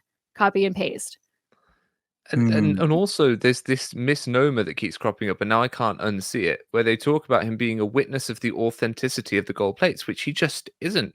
They never were. They were witnesses perhaps of the existence of such plates, but none of them are witnesses to the correctness of Joseph Smith's translation of what was on this object, if that object existed. Right. And I think actually that's one of those things that once you see, you kind of can't unsee. Mike, what do you make? We talked about this quite a bit in one of our past episodes. Mike, what do you make of him not mentioning that really crucial event in his own pamphlet? I think he knows better. I mean, I think that's the whole point. If you retell the story now, he knows all anyone's going to focus on are what the differences are. So that's my guess as to why. And I think to Nemo's point, yeah, they aren't witnesses to the authenticity of the plates, but that's really more of like what we think now that we're no longer believers in the church. I think to them, if you see plates in a vision and you believe God is speaking to you saying it's translated correctly, then in their minds, they are witnesses to the authenticity. So I don't think they're lying or anything when they say that, but I think it's that matter of perspective. Like, do you believe that they're having witnesses of these plates that we've talked about are just they're non-starters as far as being plausible. But yeah, I just think it's like when you go to like a big company today and you ask them for a comment on something, like on a statement they make, and they're like, "We stand by our statement." I think that's kind of his point, is like, I'm not going to open myself up to people doing textual analysis to see where I'm changing my story now. Interesting. And Julia, you've got a second slide on this, right? I think so. Yeah. Yeah. So without expanding on his experience in this simple pamphlet, this same pamphlet, David Whitmer proclaimed the following: "It is recorded in the American Encyclopedia, the Encyclopedia Britannica, that I, David Whitmer, have denied my testimony as one of the 3 witnesses of the divinity of the Book of Mormon, and that the other 2 witnesses, Oliver Cowdery and Martin Harris, denied their testimony of that book. I will say once more to all mankind that I have never at any time denied that testimony or any part thereof. I also testify to the world that neither Oliver Cowdery or Martin Harris ever at any time denied their testimony. They both died reaffirming the truth of the divine authenticity of the Book of Mormon. I was present at the deathbed of Oliver Cowdery, and his last words were, 'Brother David, be true to your testimony of the Book of Mormon.'" Nice imitation. So I also like to hear, can you put it back up again? Yeah. So people will point to this one. They'll say, "Oh, on their deathbed, they said they stay true to their testimony." The thing that we're arguing. Oh, okay. What? Keep going. I was just gonna say the thing that they're arguing. I'm not trying to say that they didn't see the plates. I think they did. It's some kind of, but I think it was a visionary state. I don't think it was a physical experience. You're saying neither of these statements negates the possibility that they still think it was spiritual. Right. So Yeah. he can say that the Book of Mormon is divine because he believes somehow it was inspired by God. Freaking even progressive Mormons that don't believe the book's historical today are willing to say it's divine. So that's not a stretch at all. Yeah. And So then he's saying he's never at any time denied. Even that statement, "I've never denied it," doesn't mean that he denies it. It just means that he's saying he's never denied it. Yeah. So Right. neither of those statements are conclusive, right? And also it's like he of course he's never denied it, but that doesn't mean he's never changed his testimony, Yeah. right?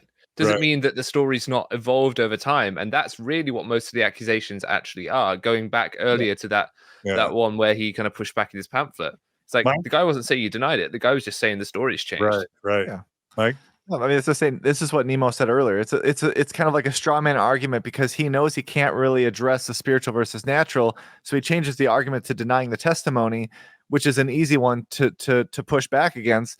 And I don't want to jump too much, but like this is why the historicity of the Book of Mormon is so important, because if the Book of Mormon is not historical, like you said, there are a lot of progressive members that go, well, it's not historical, but it's still from the divine. This whole story gets exploded if the Book of Mormon is not a historical record. And if this gets exploded, what I mean? Like that's why the church can never, ever change the narrative that the Book of Mormon is not historical, but it's just like a revelation. I know they're trying to soften that, but to go full out that it's just a revelation, it's not actually history, it would completely undermine all of this. And so all of these episodes we're doing would be meaningless because it would just show how the story just completely crumbles underneath. And that's why they're in such a mess right now. All right. Well, so that's 2 down. We've now done Martin Harris and David Whitmer. And as the judge, I'm a judge in Israel today. I'm an ex-Mormon judge in Israel. I think there's problems so far with Martin and David's accounts in terms of them being literal, physical, tangible, temporal witnesses.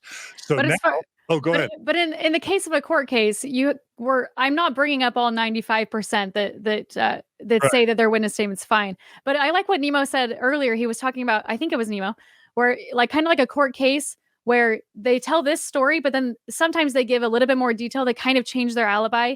And so I think that's what these are. I'm just showing these little ones that give a little bit more detail. Like the story always stays the same, but it's a little bit more detail to let you see it in a different kind of context. Well, and again, this is kind of goes back to the kind of maybe some of the off-screen debates that Mike and I have had a little bit. I'm just saying, is there enough smoke to where it looks like, say, there's fire in terms of reasonable doubt that they had physical, temporal, literal, bodily experiences? And all I'm saying is, so far for Martin Harris and David Whitmer, there's enough evidence, even that 5%, to convince me to cast serious doubt on the probability that they had physical, temporal experiences witnessing the plates in an angel. That's me. Yeah. And I wasn't arguing against that at all. I'm just saying it doesn't matter. Like I'm just saying like for the truth claims of the Mormon Church, this doesn't matter. But I do believe that there's way more than you need to show that the witness statements don't. What happened doesn't match what Joseph Smith had them sign. Absolutely. Right. Okay. All right. Well, that's 2 down, one to go in terms of the 3 witnesses. Then we've got some final slides. Yeah. So I think there's just a few on Oliver Cowdery. I think there's probably like 3. Yeah. Okay. So this is Oliver Cowdery. A letter from Oliver Cowdery was published in the Gospel Luminary on December 10th of 1929. 1829. That reads as follows. You also wished Mr. Harris to inform you respecting his seeing this book, whether there could not possibly have been some juggling at the bottom of it. A few words on that point may suffice. It was a clear, open, and beautiful day, far from any inhabitants, in a remote field. At the time we saw the record, of which it has been spoken, brought and laid before us by an angel, arrayed in glorious light, who descended, I suppose, out of the mist of heaven. Now this is human juggling, judge ye. Yours with much esteem, Oliver H. P. Cowdery, and then he gives the reference. Now tell us what Mike or Nemo, tell us what that word juggling means in this context. Mike, you got it. I don't know unless they mean literal juggling. I don't know. I mean, my understanding is that juggling was another way to describe the treasure digging, sort of charlatan-like behaviors, whether it's glass looking or peeping. For me, I think, Julie, I probably should have just asked you because you're deeper into this than all of us. Isn't juggling interchangeable with peeping, glass looking, scrying, those sorts of words? I actually don't know, but that makes total sense. That's I remember that from the Grant Palmer stuff. It's scrying, peeping, juggling. Those are all interchangeable terms for sort of the treasure digging. I'll trust you on that then, John. What's that? I said I'll trust you on that. I would have gone with equivocating, but it might be that too. And it might be, I think as a Brit, you might be closer to the language back then than we are now. No? Okay. All right, Julia, keep All going. right, so hang on real quick. I looked up the 1828 dictionary, and it says the playing tricks by sleight of hand or deceiving. So that's probably what he means. Yeah, it was just deceiving. That's how I read it before. But if it has further meaning about that, that's really cool. Okay, Yeah. Nemo for the win. Okay, so Julia, what else should we get from this slide? Yeah, so I thought it was interesting. He points out a location. He says it's a remote field, which David Whitmer had said in the early one from the newspaper in 1831. He's like, "Oh, it was a field, but it was with him alone and Joseph." And so I thought that Forest. Why did I think it was a forest? because that's the official account that we read earlier. It was in a grove of trees or in the woods. So we're getting different accounts of where this happened. 29. This is 1829. Like the Book of Mormon's not even published yet. Right. Okay. Yeah. So remote field, and then we have that 31 that says the same thing. Okay. And then the church history when it says woods was written later. Yeah. So, and then he says the angel appeared, brought and laid it before our eyes. I guess there's really all I wanted to point out from that one. Yeah, the change to trees could be to try and kind of firm it up with the first vision that happened in a grove of trees also, and that could be try to tidy up the imagery or interesting. Yeah. Okay. All right. That's one. What's number two? So on April 13th of 1859, a report was published in the Deseret News from Reuben Miller. Reuben gives a report of Oliver Cowdery's speech at Council Bluffs, Iowa, on October 21st of 1848. According to this report, Oliver stated, "I beheld with my eyes and handled with my hands the gold plates from which the Book of Mormon was transcribed. That book is true." Wow. Yeah, so all I wanted to point out here really was that he's handling this, and whereas other accounts say that they did not handle them. And so I just think that's really inconsistent. Yeah. Nemo, why? Wow. And what the mainstream LDS belief is that the three witnesses did not handle it. Like I was kind of saying that thing earlier. The official account, what everyone was taught in seminary, is the three witnesses saw it and the 8 witnesses handled it. Right. Interesting. I've always been confused about which did what. Yeah. Well, there's a reason you're confused. Okay, got it. Good. All right, so this one's from Edward Stevenson. This is his reminiscence, and this was published in the Millennial Star in 1886. Mike, do you want to read this one? Yeah, it says, "I have often heard him, Oliver Cowdery, bear a faithful testimony to the restoration of the gospel by the visitation of an angel in whose presence he stood in company with the prophet Joseph Smith and David Whitmer. He testified that he beheld the plates, the leaves being turned over by the angel, whose voice he heard, and that they were commanded as witnesses to bear a faithful testimony to the world of the vision that they were favored to behold, and that the translation from the plates in the Book of Mormon was accepted of the Lord, and that it should go forth to the world, and no power on earth should stop its progress." Yeah, so the angels turning the leaves, they hear a voice, which I also think is interesting that they call this, they talk often about their hearing a voice. But if the angel's standing in front of them, that seems like an interesting thing to say because the voice would be coming from the angel, I suppose. But also he calls it a vision. But then I had this thought as you were reading, Mike, that Joseph Smith, he calls his first vision a vision. So I guess the apologetic view could be like, oh, vision doesn't mean that it's not actually happening. But we've seen from from David Whitmer and Martin Harris that vision does mean that it's not actually physically there. Yeah, but then, like you said, in Joseph's case, vision is almost shorthand for heavenly visitation. Yeah. Right. So there could be a little bit of equivocating in there. Yeah. I'm curious why Oliver's number is 30 in terms of him being interviewed, and Martin's was 50 and Whitmer's was 70. Why is Oliver so relatively infrequent in terms of how many people asked him about what happened? And why is his account so consistent when the others are so inconsistent? Any theories on that? Whitmer seems to me like the sort of guy that likes to run around bragging about this sort of thing. That's my take. So we'll see. I put in slides about what happens to Oliver after he leaves the church, and that's what I think is reflecting into this, is because he seeks to join the Methodist Church, and he has a conversation with the Methodist leaders, which I don't know if we should talk about now or wait for that. But let's go. Let's go. So I'll just say, of the three, Oliver seems the weakest in terms of what evidence we have of contradictory information so far. Yeah. Yeah, we've dealt with this throughout these episodes. Oliver just does not give us much to work with as far as the translation, the witness. I mean, any of it. We just don't have a lot from him. The only thing I will say is I'm theorizing is Oliver has the most to gain by sharing a consistent story because he was the main witness for the Book of Mormon that we have now. He was like co-president of the church. He had the most power. He had the most status, the most influence until he accused Joseph Smith, rightly accused Joseph Smith of adultery and was excommunicated. But until that point, he was like in the inner circle for way longer than Whitmer or Harris were. And he wielded much more power and probably knew where a lot more of the bodies were buried. Is that safe to say? Yeah, I think so. Yeah. So he would have had the most interest to stay tight on the story. Hmm. I don't know. Yeah. I mean, maybe it's hard. I mean, he definitely makes that power play with the priesthood restoration, but at the same time, before that, Joseph Smith seems to trust other people more than Oliver. So it's hard to say. Okay. All right. Yeah. All right, Julia. Well, that's good. So now we've concluded that review, and you're going to summarize the inconsistencies? Yeah, so we're going to talk about the inconsistencies. So as far as who's handling the plates, that's really inconsistent.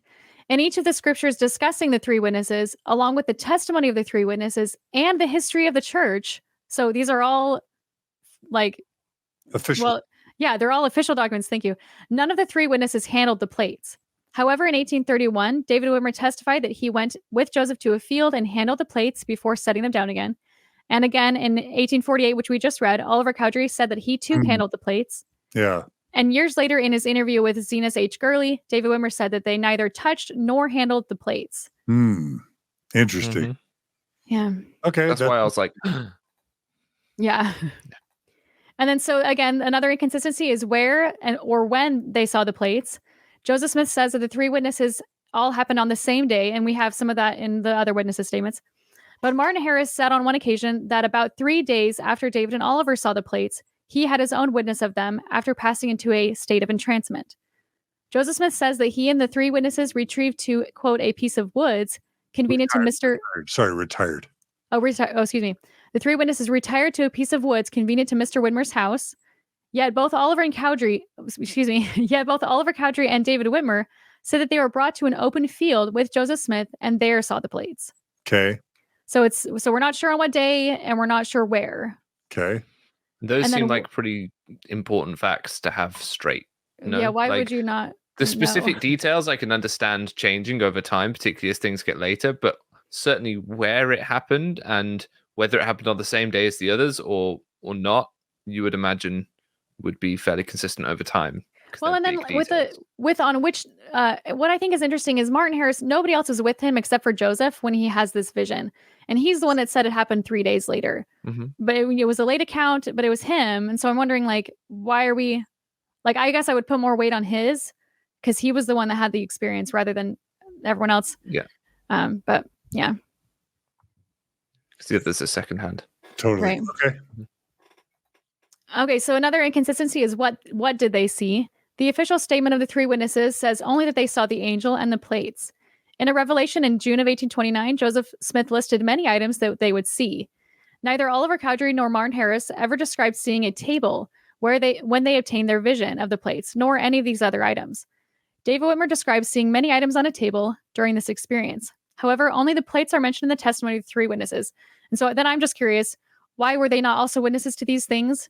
Why would the angels show them those other items in the first place? Why are the other witnesses silent on these items? So if it's all a divine thing, why aren't they witnesses to those? Yeah. And I remember talking to Grant Palmer about this. Let's just say that Joseph was able to convince people they see things that they're really not seeing. How do you get everyone to see the same thing if they're seeing it in their mind's eye? You have to kind of plant and suggest, okay, I see an angel with gold plates. Do you see it, brethren? And then they're like, oh, okay, now I see it, right? You have to prime or prompt them or in some way coach or seed or shape what they're seeing, or else everyone's going to say they saw something different, right? Yeah. That's Mhm. exactly it. I mean, Martin Harris claimed he saw the morning of, he claimed he saw an angel in a field, and he was told he was called to be one of the witnesses. And then he, also said that, there's a story which kind of leads into the Mary Whitmer one where he claims to see a man with a sack on the journey. And then they asked Joseph Smith who it is, and Joseph's like, oh, no, that's Moroni with the plates. I asked God, that's what he told me, And so then they say, oh, David Whitmer said, I feel like the plate's under the shed. And Joseph's like, yeah, dude, that's where I hit him. So you have all of these kind of like little areas where Joseph's kind of preparing them for what you're going to see. And he's also kind of getting them kind of in line with like how they kind of need him to guide through these unexplained things. And so it makes sense that Joseph would be the constant between being there with Martin Harris separately versus, also being there with David and Oliver. And it just shows how without Joseph Smith, these visions don't happen. And that is very consistent throughout the early history of the church with so many other things as well. The treasure digging stuff specifically. Yeah. Yeah. Okay. All right. Very good. Okay, so then I have a whole list. I just got all the ones that we just read and I put them on this list. So in at least 10 accounts, the three witnesses did not see a physical angel with a physical set of plates, but saw only a vision of the angel in the plates. And should we run through these again? Yeah, absolutely. So this is spiritualized vision stuff versus physicalized physical stuff, right? Mhm. Yeah. Okay, yeah, let's read them. Yeah, so Stephen Burnett, he says it was a vision or imagination, and then all hesitated to sign on already written testimonies. Jesse Townsend, Martin said that he saw the plates with his spiritual eyes. And from John A. Clark, we get that Martin saw the plates with the eye of faith. Anthony Metcalf with Martin says that he passed into a state of entrancement and saw the plates, the angel in the plates. From John H. Gilbert, we get that Martin saw the plates with his spiritual eye. And from Reuben P. Harmon, Martin Harris saw them with only in a spiritual vision. And from John Murphy, David claimed that the angel had no appearance or shape and that the experience was an impression. And from Anthony Metcalf, David said, of course we were in the spirit when we had the view. From Zenas H. Gurley, we have that David said that they did not handle the plates and it was only in a holy vision. And Edward Stevenson said that the witnesses were favored with a vision. Julia, you left one out. Wait, which one? David Whitmer acknowledges Oh, yeah. Martin Harris saying that he saw him in a vision. Yeah. So, And that's actually David Whitmer himself, not a second source, right? yeah. That's So, a pamphlet he published, mhm. right? Yeah, that's true. In his own pamphlet. Yeah. So 11 accounts where they say that they're in a vision and it's not an actual experience that they're having. Yeah. That's fascinating. Okay. Yeah, that's significant. That's interesting. Okay.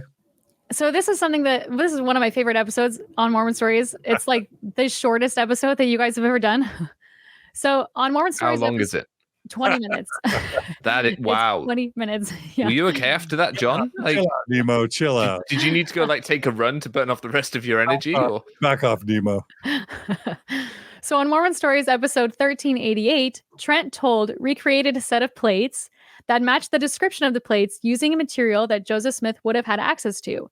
It took Trent 2 hours to create his own set of plates. yeah, John's gonna heft his set. I got set by Trent as well, that are currently in the kind hands of Peter Bleakley, while John's doing his best Bane impression in the background there. These things are cool. So when John's gonna They're look these up heavy. and show them, Oh my Like, gosh, they're so freaking I heavy. am also Yeah, a they're witness. I have heavy. handled these And also. they're sharp, and so you cut your fingers on them. And I think he said, They're so freaking heavy. right. And Trent said that people guessed that it's, Listeners are like, what in the fetch are they talking about? I'm holding these tin plates that I keep on a shelf. They're freaking heavy. And you said they were made how quickly? 2 hours.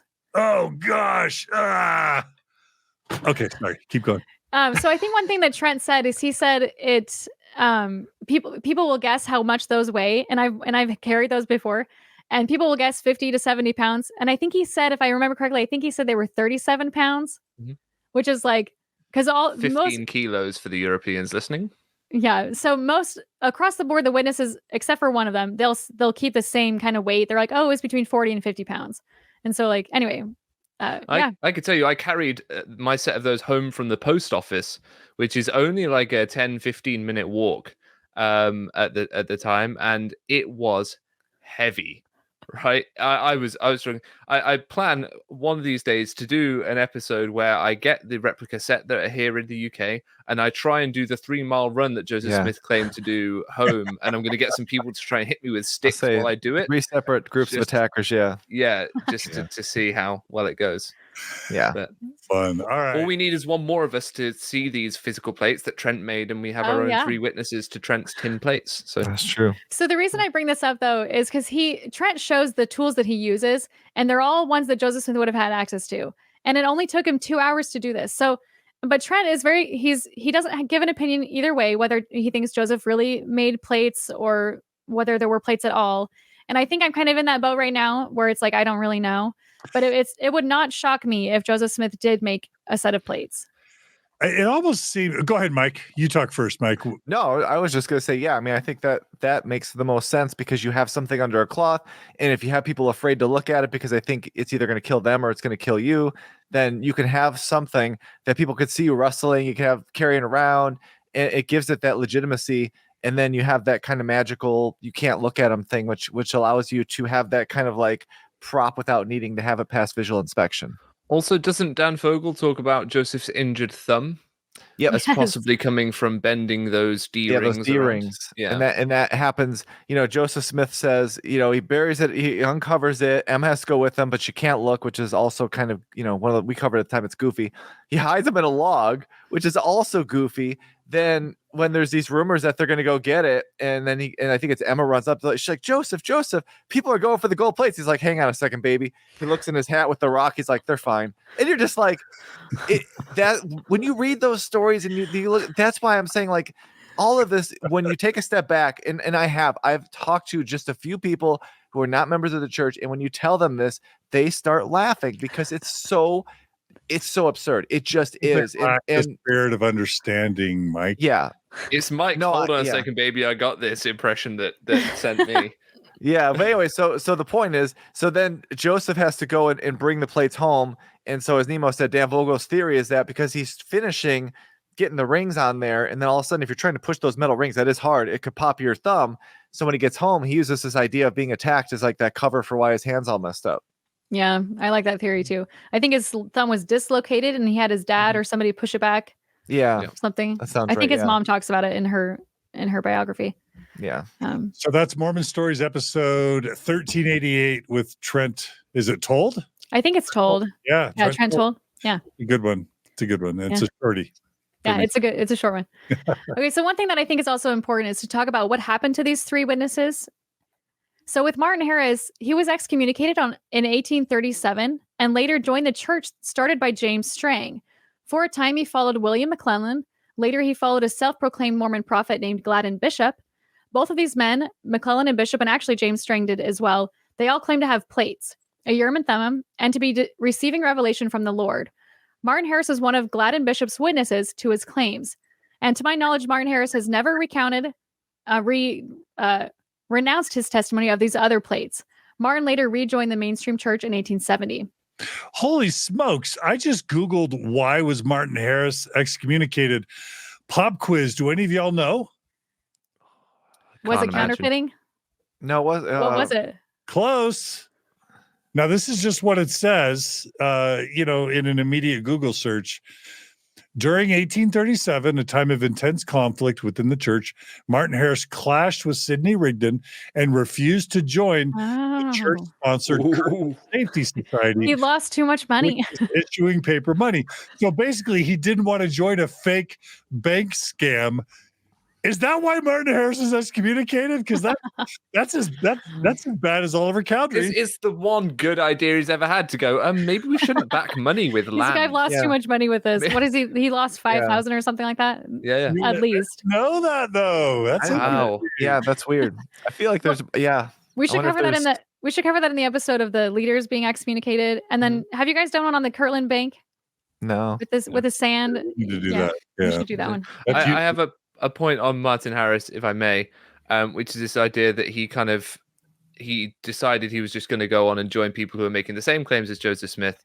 And it really kind of made me think about how we always think that the thing we grew up with and the thing that we believe is right and everyone else is wrong, and it kind of that is a way that a lot of people can think. And so this just shows that he found it equally believable that Joseph Smith had this experience, that James Strang was doing the same, that McClellan was doing the same, and that's even happening now here in the UK. There is a offshoot of the church by someone that grew up LDS, who then decided that they would make the claim that they had visions and that they received ancient scripture delivered on their doorstep, and their dad's a witness to that ancient scripture. And that is the story of the ancient inhabitants of the UK and the people that built Stonehenge, etc. Right? I think Steve Panic has done an interview with him or whatever. But like, the point is that is a story that can get redone and redone, and people will believe it each time. And Martin Harris is just an individual that would just keep going with whoever's telling that story next. If he was still alive, he'd probably join this guy in the UK. That's a story that clearly speaks to him, but we laugh and we look at these other people and go, oh, that was wrong. But apply that to your belief in Joseph Smith's story, and what makes him any different to Strang, McClellan, our friend up in the UK today? What makes Joseph Smith any different? Because Martin Harris is willing to believe all of them. Yeah. I think if the 5% didn't exist of these contradictory sources, or what them calling it a vision, just knowing that Martin Harris was a witness, saw other people's plates and was witnesses for those and never denied those, that ruins the credibility in my mind of him being a witness for Joseph Smith's plates. Yeah, I remember going to some event where basically the point was, what prophet or plates did Martin Harris not end up believing in, right?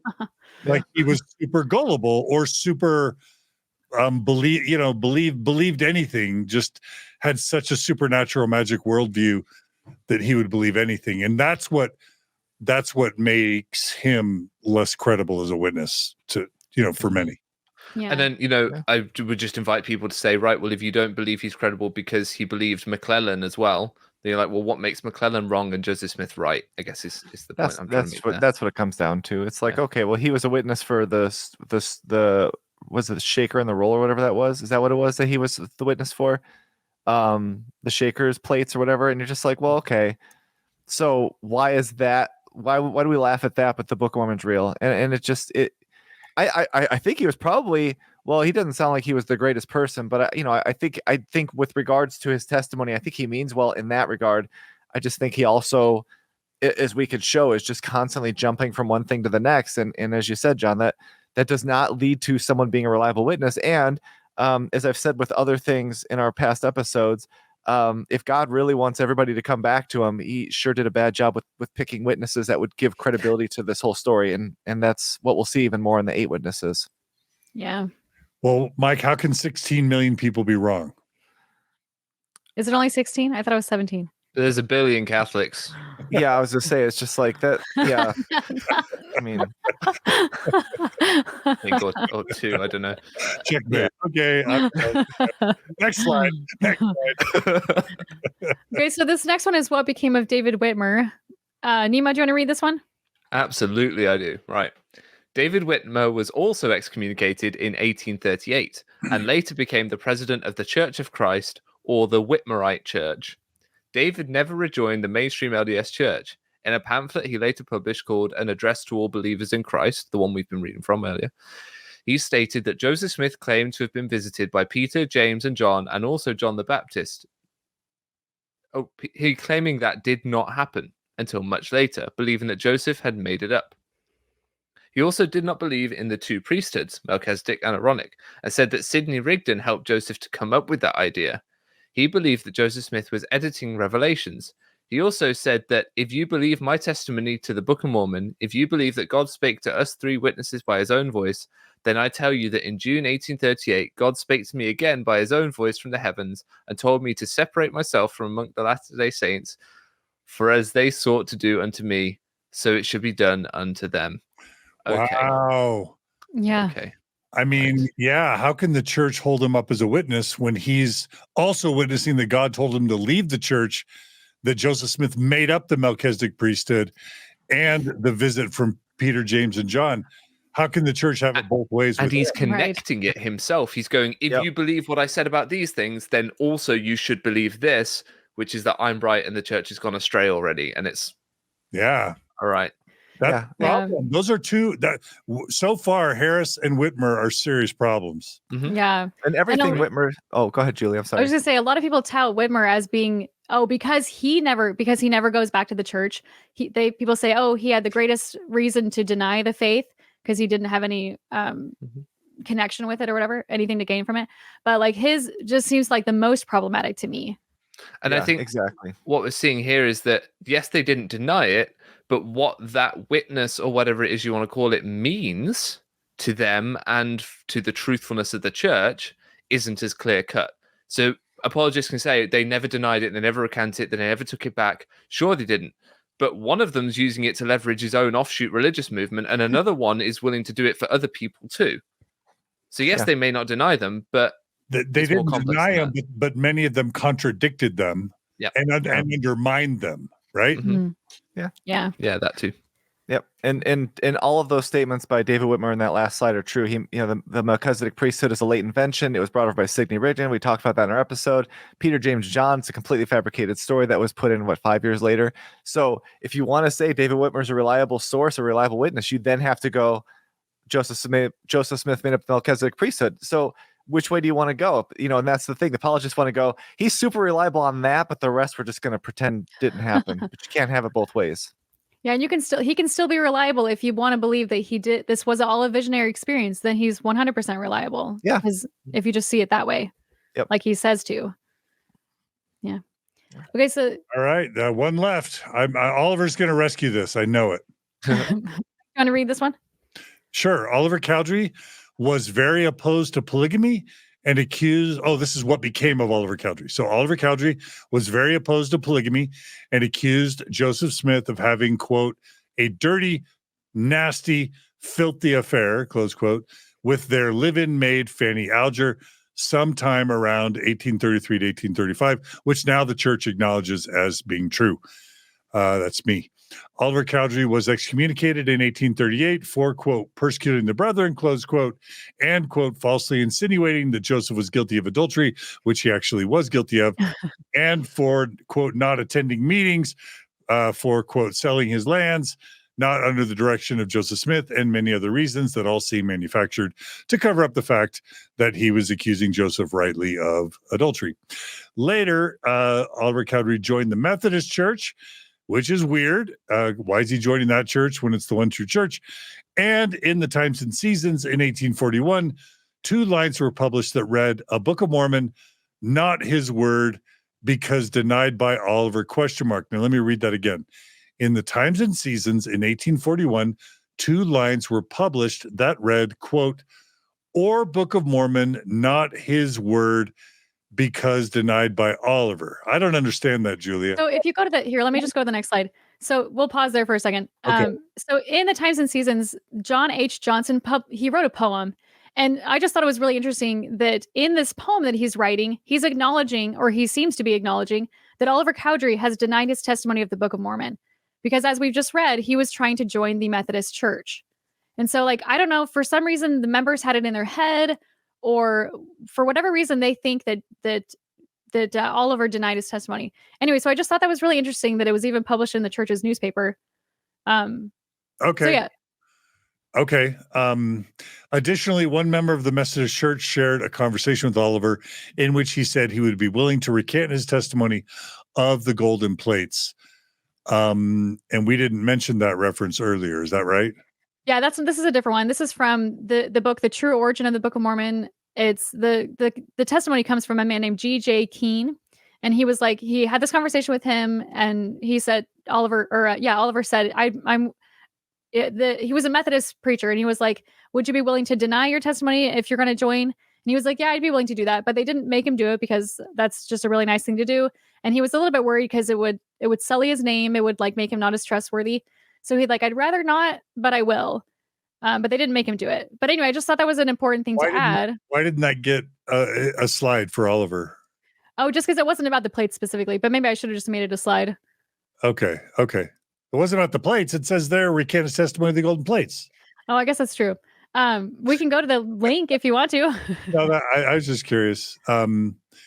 But yeah, I mean, we just said it, so Yeah. people can reference that if they want to. All right, the last sentence is Oliver, even though he wanted to join the Methodist Church or whatever, he Or was. I think he did for a while, but did. he was eventually rebaptized. Then into eventually the- he rebaptized into the church. All right, so Yeah. what do y'all make of that?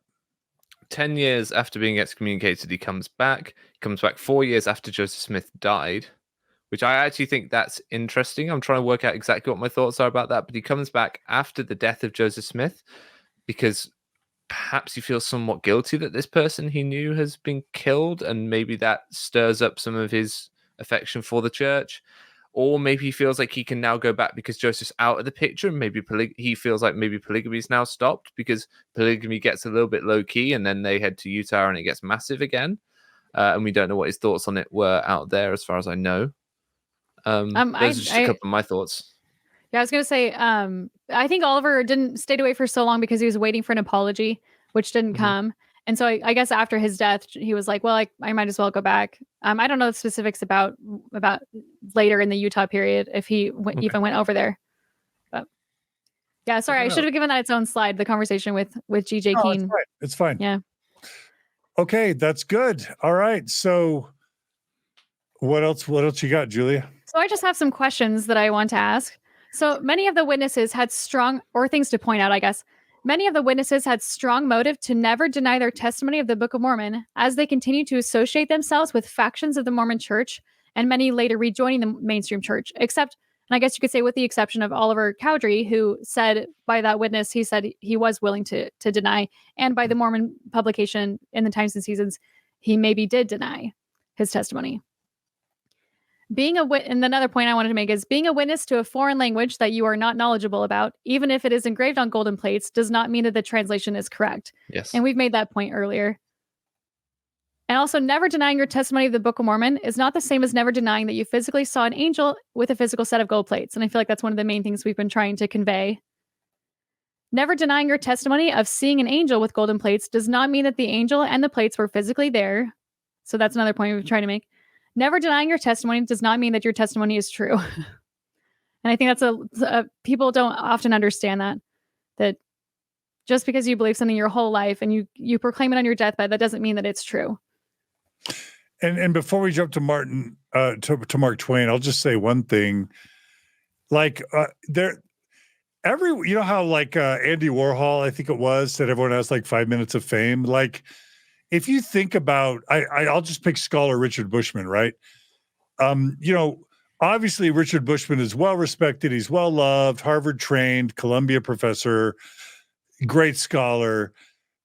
Richard Bushman will never be more important anywhere else in the world than in a room of believing Mormons, because very, very, very, very few people, even scholars, in my opinion, care about his work on colonial America, compared to the level of passion and care and gratitude that people have to Richard Bushman for writing Rough Stone Rolling and basically for bolstering and affirming his faith in Joseph Smith as a well-respected scholar. And so you have to just realize that once somebody has reached the pinnacle of their fame, of their importance, of their relevance to a large group of people, why would they ever later on in their lives want to, like a balloon, pop a pin in that and have it go away? It's going to be the only thing that people really want to remember your name about. It's going to be the only thing you're relevant about. And it's going to be the only way you can get people to want to care that you're still around. And so in my view, just that alone, why else would Oliver Cowdery, why else would anyone have ever given an F about Oliver Cowdery, Martin Harris, or David Whitmer, aside from his association with this book? So for me, that's the biggest motivation for them to never deny its divinity, because it's literally the only thing they ever did that really mattered to anyone other than, let's just say, their immediate family. And that's my soapbox on that. Yeah. I mean, think about if you ever watch interviews with athletes that retire, and they'll say, what's the thing that you miss the most? And they're like, either like the way, the enthusiasm in the locker room, or the roaring of the fans. I mean, yeah, when you walk away, you miss being loved. You miss being sought after as being something of a celebrity. So for sure. And to Julia's last slide, just because you say something doesn't mean it's true. And the line that always comes to my mind is from Seinfeld, from George Costanza, where he says, "It's not a lie if you believe it." And I always think of that with this stuff, because someone will say like, "Oh, so you think the missionaries are just lying to people for 2 years?" It's like, no, they're not. They don't think they're lying. They believe it. It doesn't mean it's true though. And so I think that line always sticks in my head now, because of that, because it really, to most people, and it's true. It's not a lie if you really believe it's true. It's just that it doesn't mean that it's true. Yeah. All right. Well, let's get to what Mark Twain, the sage, has to say about all this, Julia. Yeah. So in his book, Roughing It, published in 1871, Mark Twain stated, and I'm sure you've all heard these before, "All men have heard of the Mormon Bible, but few, except the elect, have seen it, or at least taken the trouble to read it. I brought away a copy from Salt Lake. The book is a curiosity to me. It is such a pretentious affair, and yet so slow and sleepy, such an insipid mess of inspiration. It is chloroform in print. If Joseph Smith composed this book, the act was a miracle. Keeping awake while reading it, at any rate, or keeping awake while he did it was, at any rate." Okay. Yeah, I think we've all heard that quote for sure, but it's still fun to hear. Yeah. Mike, do you want to read this next one from the same book? Yeah, it says, "The Mormon Bible is rather stupid and tiresome to read, but there is nothing vicious in its teachings. Its code of morals is unobjectable. It is smouched from the New Testament and no credit given." I think that's important. He's basically calling out the plagiarism of the Bible and the Old Testament really early, right? Mm-hmm. Yeah. Yeah, I also think it's interesting that, like, he says there's nothing vicious in it. This is all from the New Testament. Joseph wasn't, the Book of Mormon doesn't really challenge a lot of beliefs, except for the fact that Joseph Smith is a prophet, or that prophets exist now. But like, Mormonism isn't in the Book of Mormon. You don't have the three kingdoms. You don't have the two priesthoods. There's so much: baptisms for the dead, temple marriage. Celestial. We could go on and on. Yeah, it's not in there. I mean, what does this say about Mark Twain's views on race, though? If there's nothing objectionable about it, but he's read 2 Nephi too, right?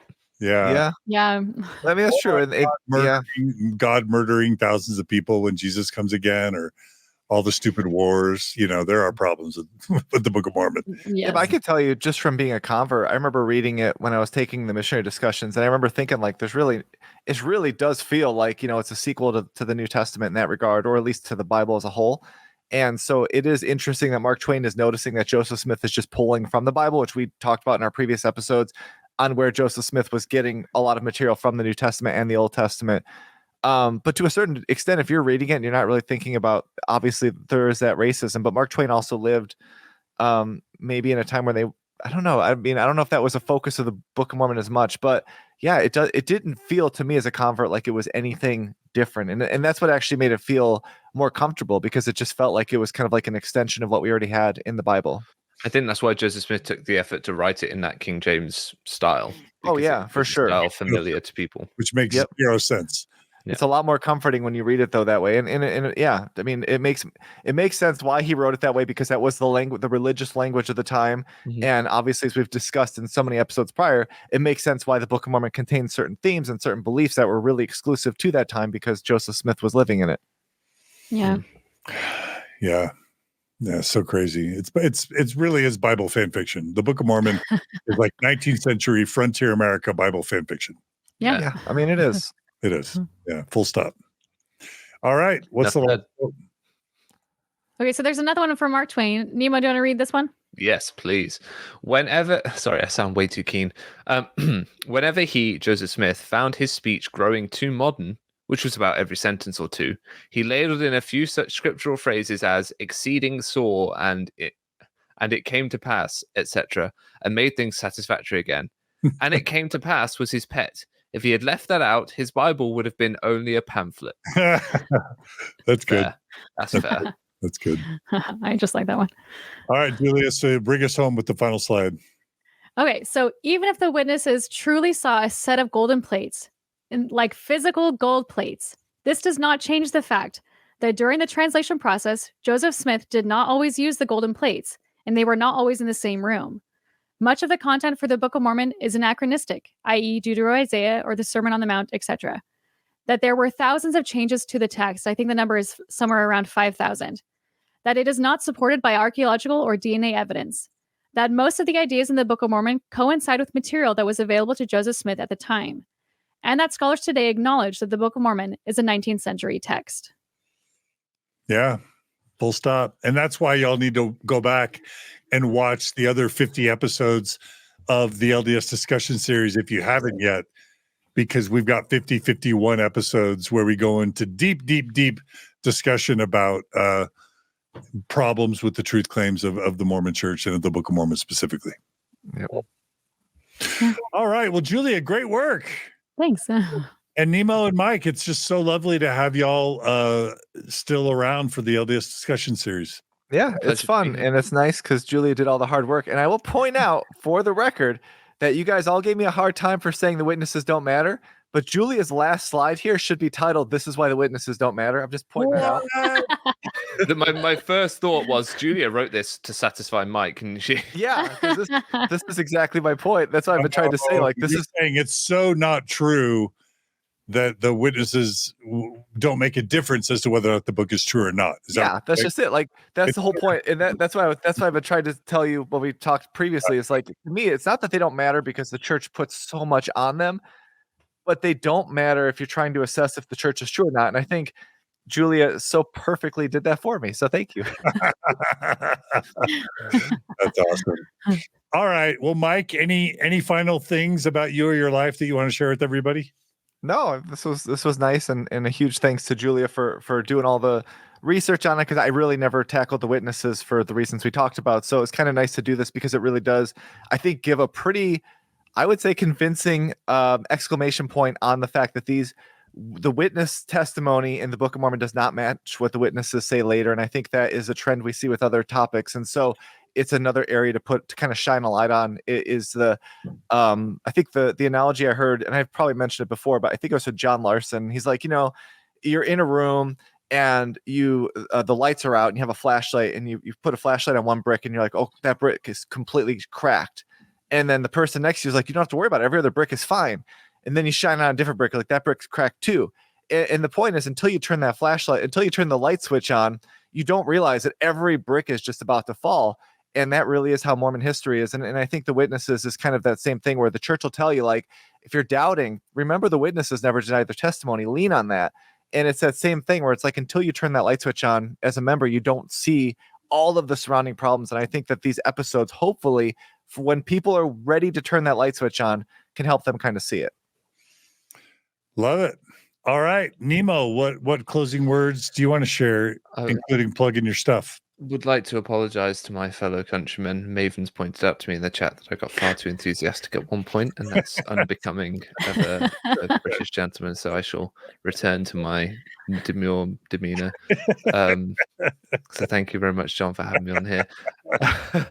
If I assume this is going out after General Conference, so if people want to come back after General Conference and watch my coverage, I'll be doing a halftime show after every session. So if you're not going to catch it live, go back and watch it. It'll give you a really good recap of what's happened. I'm going to do some even shorter recap videos as well. So I'm going to be the home of summarizing conference, although Julia also does an excellent job. So, I would definitely go and check out her work as well.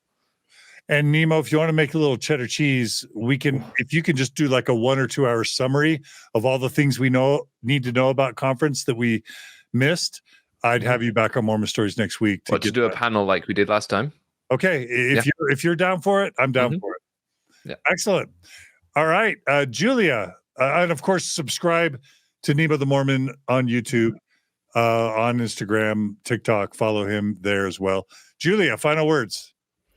I don't know. I feel like those slides did a really good job. I don't have a problem with the witnesses having seen the plates. I don't think they were physical. And even if they were physical, if Joseph made them up, or like I just showed, the Book of Mormon is a 19th century text, and there are so many problems in the text already. So like Mike said, this doesn't really matter very much. Well, I think you did a great job, Julia. Check out Julia at Analyzing Mormonism on TikTok and Instagram. Thank you, Julie, so much for doing it. And I'll just say I get the final word because I'm, it's my podcast. I think it totally matters because, in my view, the witnesses are one of the main things the church holds up as a witness, as evidence, as proof that the Book of Mormon is legitimate. So if people are aware of the holes and the problems with their story, that undermines a very important pillar that the church wants to use to hold up the Book of Mormon. And again, for the church, the Book of Mormon is the keystone of the religion. So if the witnesses to the Book of Mormon don't hold up, then that's another reason why the Book of Mormon falls.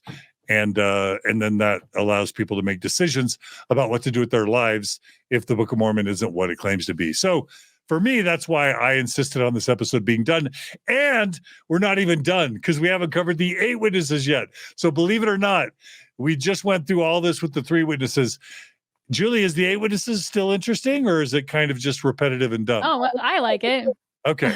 All right. Well, Julie, you're smart. So if Julia likes it, come back for the 8 witnesses because we've got even more coming to you on the LDS discussion series. All right. I'll close. Thanks, everyone, for joining us today. You guys are awesome. And I'll just remind everyone, just to end, that this LDS discussion series, this is like the 52nd episode. You'll want to check them all out in order. You can do that on Spotify. You can do that on iTunes. Wherever you get your podcasts, check out LDS Discussions. You can read the essays at ldsdiscussions.com. And you can go to YouTube and watch these episodes on the LDS Discussions playlist, which you'll find on the YouTube homepage for Mormon Stories Podcast. Spotify, we also upload the videos, so you can watch them on Spotify as well. Please subscribe to Mormon Stories Podcast. Please like these episodes. Please share them. And most importantly, we couldn't do this without your donations. We pay everyone on this panel and everyone who is in production, and it costs money. So if you value this content, if you want to see it continue, please become a monthly donor at mormonstories@gmail.com. Click on the donate button, sign up for whatever donations you can afford. And thank you to everyone who donates to Mormon Stories and the Open Stories Foundation. We could not do this without you, as well as thanks for the super chats on YouTube and Venmo donations, etc. Be good to each other, be kind to each other, and we'll see you all again soon on another episode of Mormon Stories Podcast. Take care, everybody.